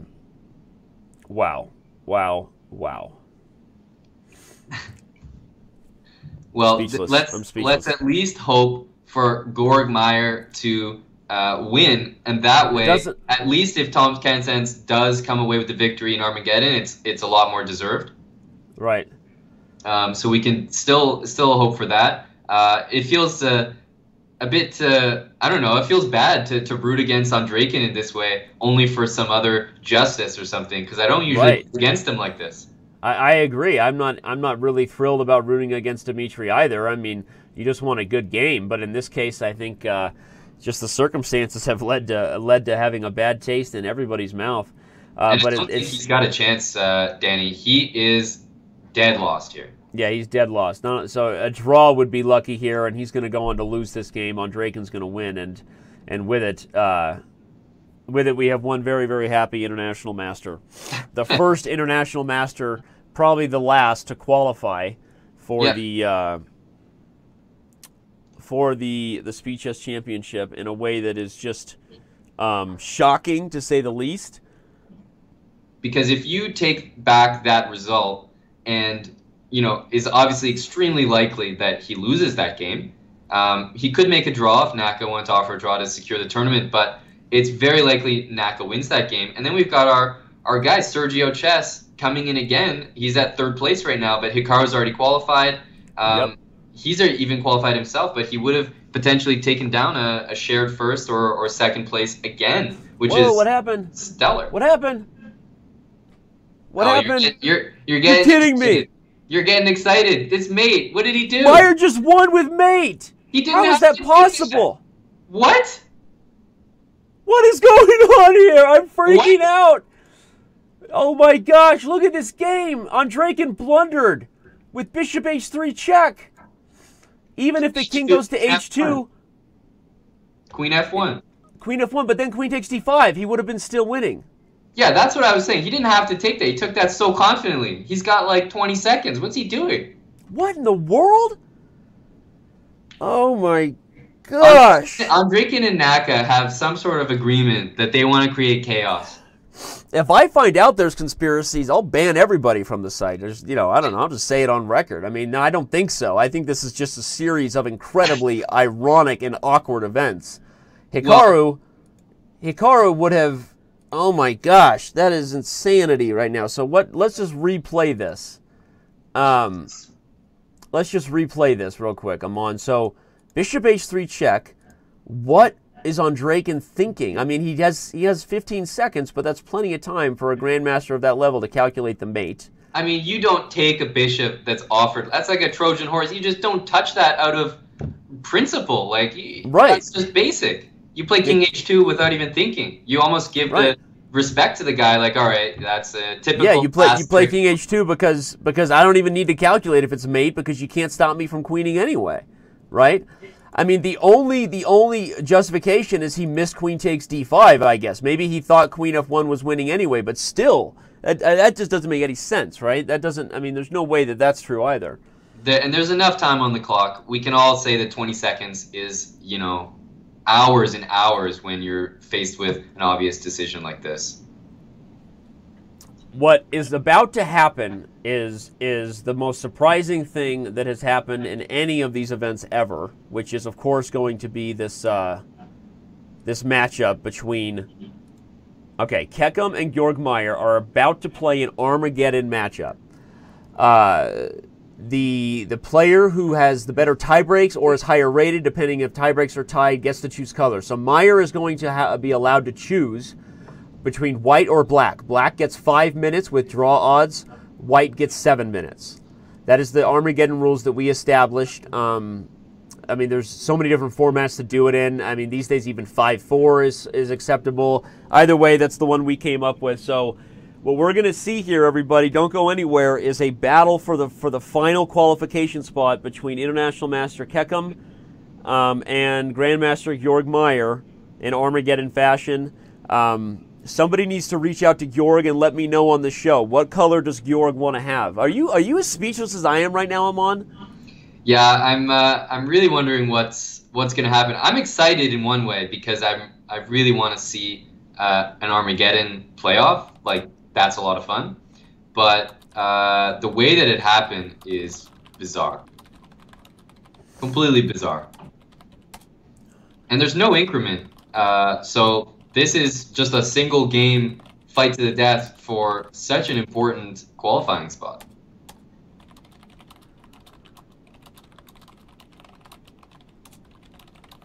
Sorry, I'm instructing my entire staff of what to do. Well, we've got the last round pretty much wrapping up. The Armageddon game, of course, won't get started until the actual tournament is over. And how do you feel if you're Kekum right now, right? I mean, you got to be like... You got to be like super pissed that you didn't just move on. Yeah. Right? But can you really be that upset given that you literally were handed a one-move resignation by the strongest blitz and bullet player on the planet? I mean, Hikaru made everything worse, and I am going to give him a piece of my mind. Yeah. What are you doing getting in this position? You're resigning away a spot that is worth thousands of dollars, Hikaru. Yeah. Because he also isn't competing for a spot of his own, so he's there not only to play spoiler, but to play enhancer as well. I mean, hashtag speechless right now, and not the good kind. It's just... Okay, so the tournament is over. What I can tell you, everybody, is that we are about to throw down in an Armageddon match that, regardless of how we got here, the circumstances cannot be any more exciting in terms of what decides who will play in the Speed Chess Championship. I have been yelling off camera and being yelled at by my team members about WTF, why the face. That's the PG version. Why the face is going on here. Amon. Yeah. And I have now been informed that both players are ready. They both understand. Neither player is upset to be here, so all the fans can relax. And Meyer, the higher-rated player with better tiebreaks, is choosing black. So we are about to have liftoff. Everybody just needs to calm down and wait for things to get started. I don't even know what else to say. As far as I'm being told, as much as I'm frustrated with the circumstances I'm on, everything has been legit. Hikaru Nakamura just literally did one of the dumbest things in his online chess life, resigning. And Andraken missed a mate, and he is kicking himself. None of this makes any sense. I have no idea. And we're just going to basically be thrown into this Armageddon match, and you know there's gonna be a winner at the end of the day. I don't know what to say. Okay, it looks like we actually can't start yet because Kekum is not online. So if you know Kekum, you need to let him know because it says in the rules if you are not online when it's time to start Armageddon, you are forfeiting your spot. Oh my gosh, is this going to get even weirder? This better not, but if anybody knows Mr. What's his name? Tom's Kansens? Tom's Kansen, get it, make it happen, everybody.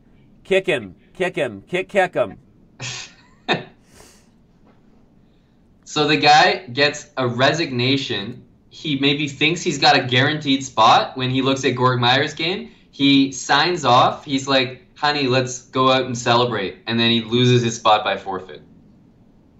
Don't say that, Amon. I mean, I love you, buddy, but don't. You're making my life crazy here. That would be the worst ever. We need to find out some way.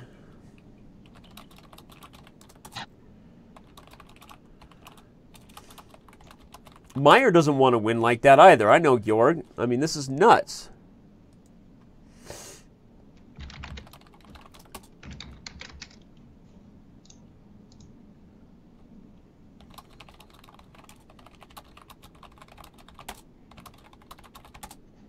He's online, Danny, on my screen.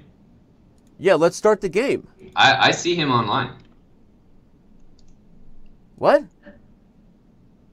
He's online for me. Yeah, he is online. Okay, so he's not forfeiting. Everybody calm down.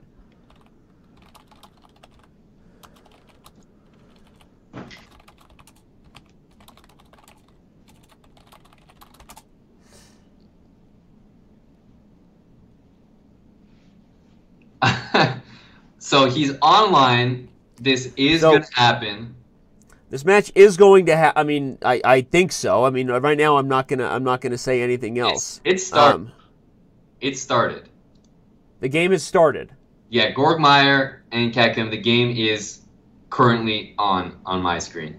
In progress as it is, and the time has not been minused yet. Hope it does get minused. All right, they're going to minus time. Meyer, unbelievable. I got it.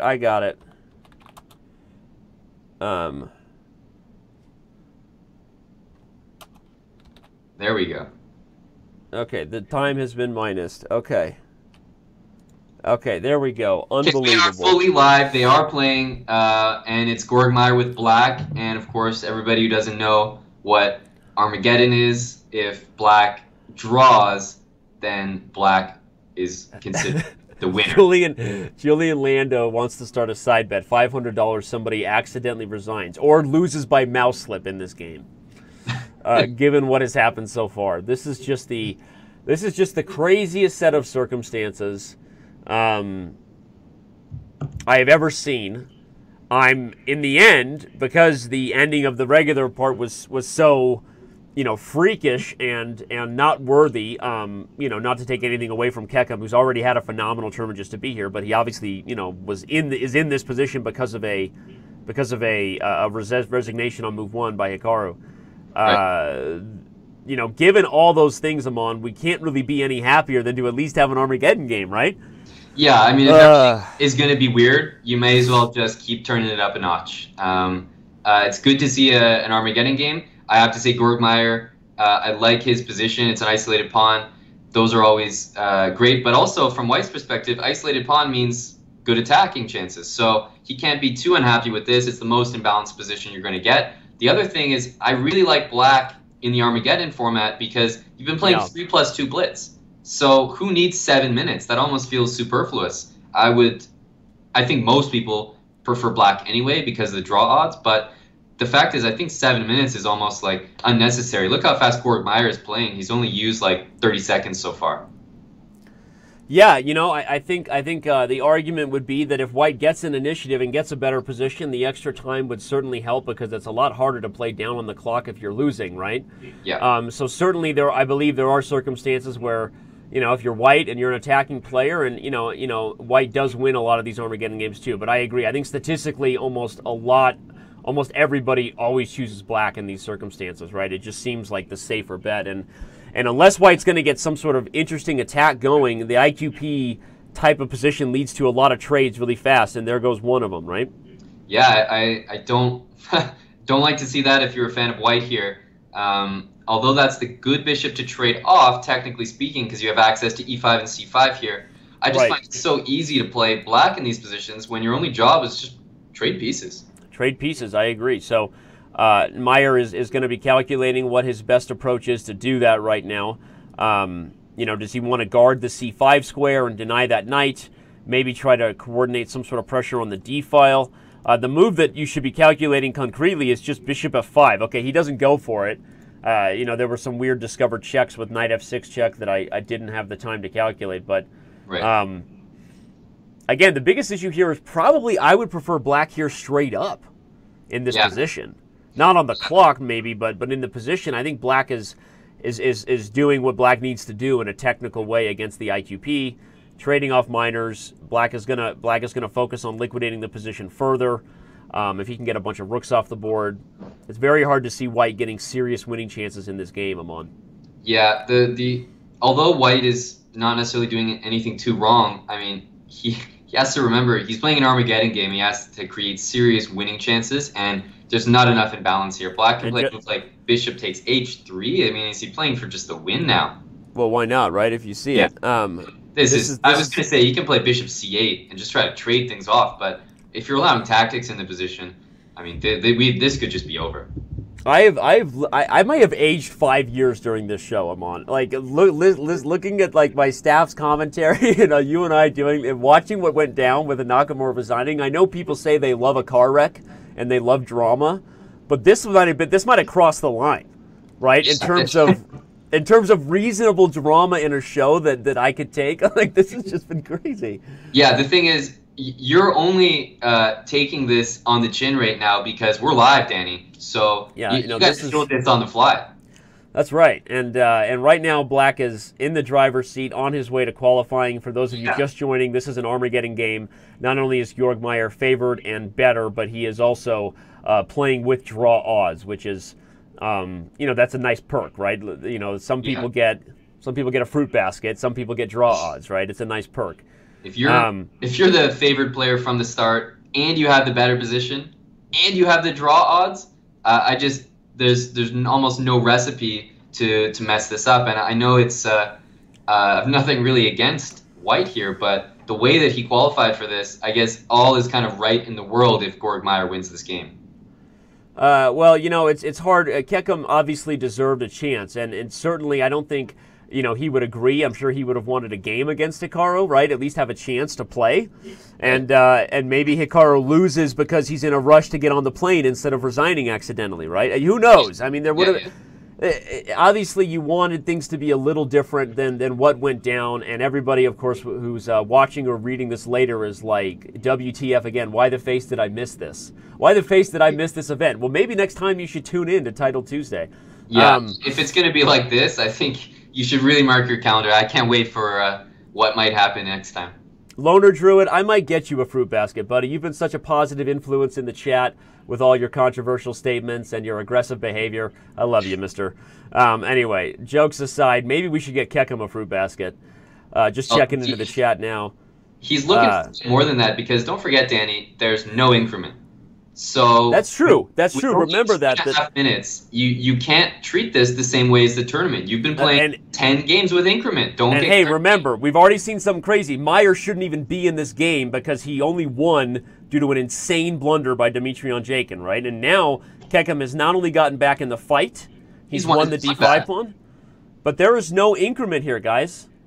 There is no increment, which means that 2 minutes and 13 seconds is legitimately 2 minutes, and that's scary.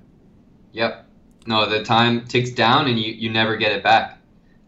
He can't play anything with his e1 rook here. He also can't play king g2 because it hangs his queen. Yeah. Rook c5. I don't know. Rook c5 is awfully weird. h4 is coming. I still think black's doing well, and the time is evening out. So it's been a 2-minute advantage for white at the start of the game, and that's now evened out. So basically, this is just basically a bullet game, a 2-minute bullet game. Yeah, and the thing you highlighted about the pin is really the critical issue of the position here. The knight is double pinned, right? Double pin, right? You got here, true that, double true. We got the knight being immobile in a powerful position is really tough because how is white dealing with the coming threat of h4? Right. Like, what if h4 now? Is there a tactic after queen b5 that I'm missing? h4 now looks. h4 is just intuitive. It just seems tasty, and he played it. So h4, and we think that white is going to have a hard time dealing with all these different threats. I think you have to play a move like rook c3. It looks really awkward, but maybe rook c3 here. I don't know what else he could be planning. Queen b3. Yeah, queen b3. He's going to lose a pawn no matter what, I think. But queen b3 also eyes the b7 pawn. So if you take on e5, maybe he's looking at that. But another thing to keep in he's mind, inviting the rook ending. You know how strategically smart that was, Amon, because of the draw odds? Everybody, white could, of course, taken here. And if this was another game, you bet that white maybe would have rolled the dice and tried to draw the rook ending. But in an Armageddon scenario, that is a no-go for white. This is done. Look at that. And now he gets it anyway. So a huge practical... He's got a system, Danny. Yeah, white has to flag black. We are now in a all roads lead to white either flags black or white loses this Armageddon game. Here comes he should play rook e3. I was going to say Meyer definitely should have just played rook e3, but he didn't, and now he has another chance. Okay, he doesn't miss it the second time. And now the perpetual check is on. In fact, that might be it right there. He had the perpetual check right there. And I was going to say he forgot what game he was playing. He could just start checking, and okay, it's not going to matter. That's game over. Just take with the a rook. You have rook g2, or you trade. Yeah, exactly. Rooks. Take with the a rook, and then rook g2 check. The rook falls. White resigns, and Georg Meyer grabs the qualification spot. Wow. To play in the Speed Chess Championship. Wow. I don't know what else to say. That is just totally nuts. What just happened in our life? Meyer, to go from completely lost and just playing on at a spite, throwing in a bishop h3, because he's bored, and ending up winning the qualifying spot has got to be a very ridiculous feeling. Yeah, I don't even know what Meyer is thinking right now, but I do know we're going to get him on the show because I'm buddies with Georg and he's on Skype right now, and I'm going to tell him he has no choice but to come on my show. Yeah, a lot of explaining to do. What? I said a lot of explaining to do, or a like lot of explaining emotions. To do. OMG. Georg Meyer wins in Armageddon fashion to move on and to grab a spot in the bracket you see right here. Will he play Magnus Carlsen? Will he play Hikaru Nakamura? It feels like if Chess Karma is even, he will play Hikaru Nakamura and somehow win that match. I don't even know. Like, I feel like I would put Naka as a huge favorite. Obviously, Hikaru is a favorite against pretty much anybody in this event who's not named Magnus Carlsen, to be totally honest. But that was completely nuts. Meyer and the man who you already know, Sergei Grigorians, has already taken a spot. We now have Georg Meyer joining the fold. You will see their faces added to this bracket come game time when the event actually starts in May 3rd. But with us now is going to be Grandmaster Georg Meyer.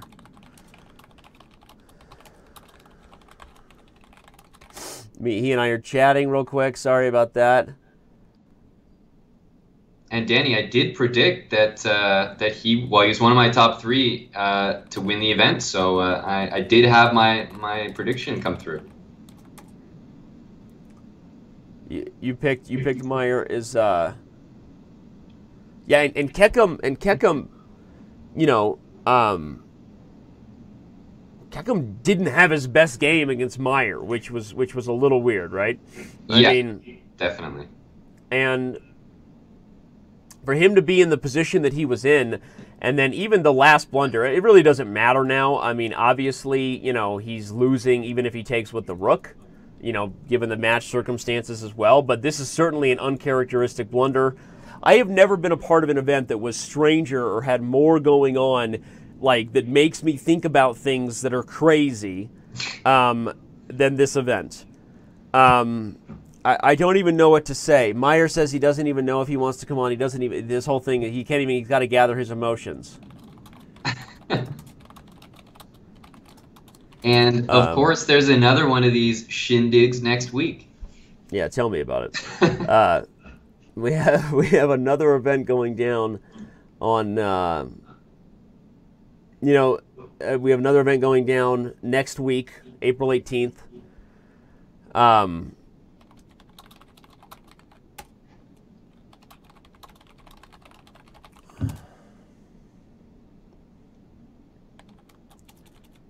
Georg Meyer was not having any of that Nakamura charity. He stepped in big time.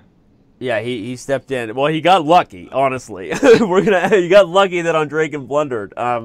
Okay, he says he's gonna join. He just needed a quick emotional break. Let me add him to the call. Sure. Let me see if we can get this guy on here and see if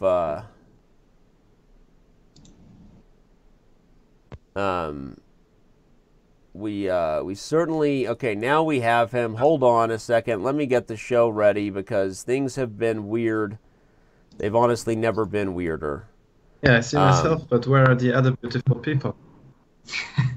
I'm trying to add you right now, buddy. Hold on. There you are. The legend himself, Grandmaster Georg Meyer. If you weren't a legend before this event, you certainly are now, right?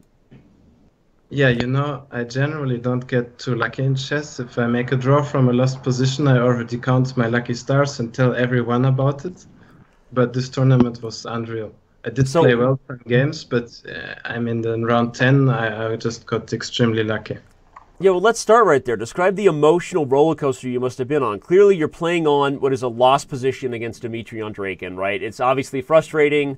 You know, you certainly know that the other, participant moved on via the most, ridiculous, insert explicitive circumstances, right? Getting a resignation on move 1 from Hikaru Nakamura. But then you keep playing, and Andrekin blunders. What was going on with you at that time?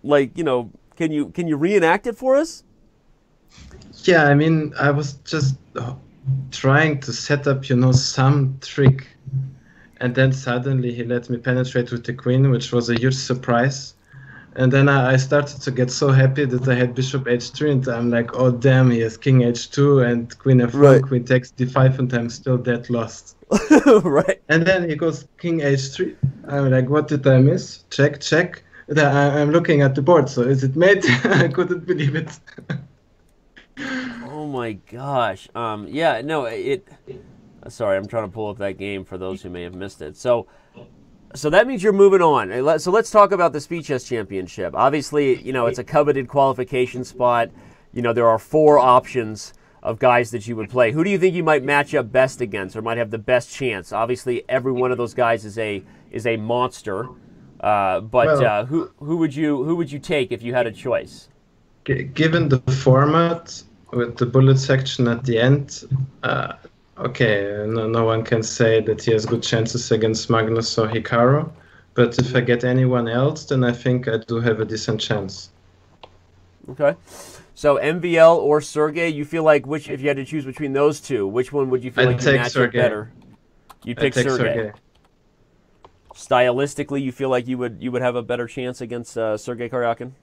I think I have a chance against both of them, but Sergey, he tends to be a little bit passive, so we can play without disturbing each other too much.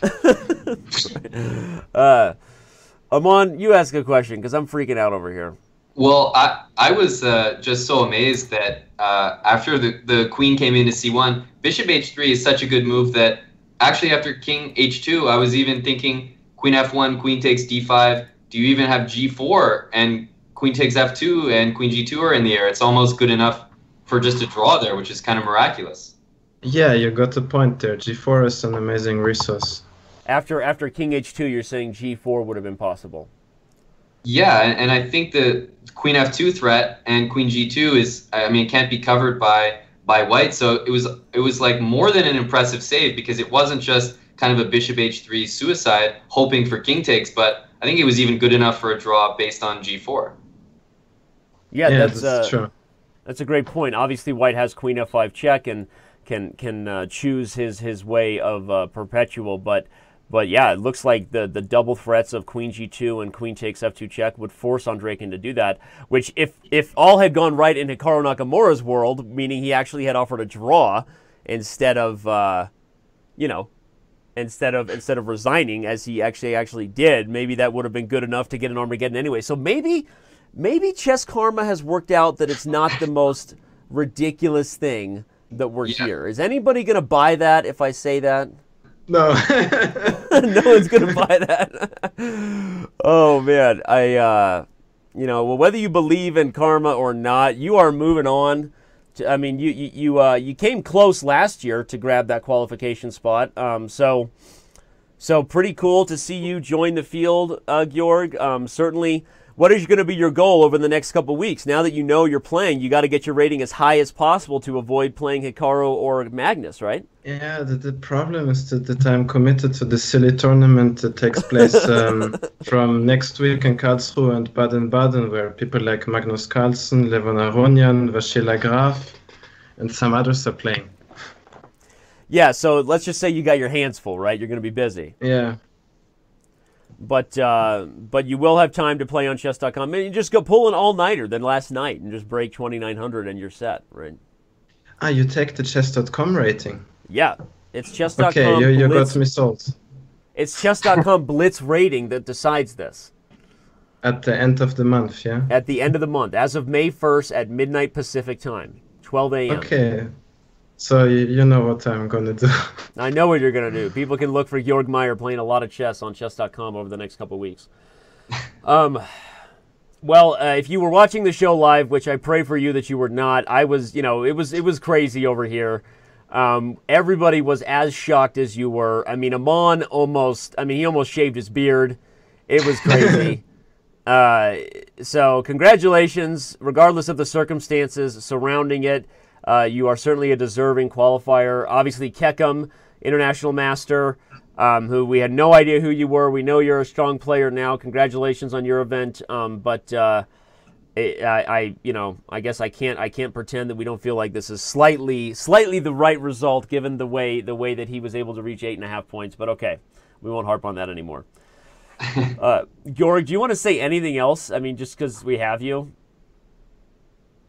No, actually, I'm just, lately I'm not thinking so much about chess because I have my hands full with my master's thesis, and somehow this helps me a lot. Yeah, I'm not worrying, I just play. It's quite funny. So you feel like you're playing better with your master's thesis on your plate? Yeah, lately in the German league I made like 100% and out of nowhere. Were you listening to music during the tournament? Yeah, actually, I do. What? Do you want to know what I'm listening to? Please don't say Daft Punk. No, it's what's the name? One Step from Hell. That's like a production company. They make a lot of film music and other things. Okay. Like, I just listen to kind of a random playlist of their stuff. Cool. All right, there you go. I'll check it out. Amon, Georg, anything else? Just recovering over here, Danny. That was probably the wildest Title Tuesday that I have ever seen. Like you said, maybe the karma is somehow balanced at the end of it, but it's definitely a strong performance from everybody involved, and to Georg Meyer, obviously, congratulations, and we'll see more of him in the Speed Chess Championships. Yep. Georg, congratulations, buddy. Get some rest, and Thank you. we will see you later. Goodbye. All right, I have let Georg go. It's just me and you, Amon. We will bid the fans adieu. Adios. Yeah, so a lot of files do that. That was such a wild ride, right? I mean, hardly. Hardly anything can compare? Yeah, hardly anything can compare to that. I'm, certainly that was fun to watch. A crazy finish, one that nobody predicted, nobody could have scripted, and I'm glad that we at least got an Armageddon game. I don't think it's going to be our last. I don't know. I get the feeling some ties are on the horizon, in at least one of the next two ones, April 18th or the 25th. So more Armageddon maybe to come. Thanks for flying alongside me, buddy. Yeah, no, anytime, and looking forward to next week. Hopefully I get a chance to play, and based on the kind of luck I can expect in round 9, maybe I have my chances as well. You know what? Just try to get a pairing with Hikaru and get him a flight, and you're made in the shade. So I just have to look at Hikaru's tournament schedule and plan around that. Yeah. All right. Wow. Well.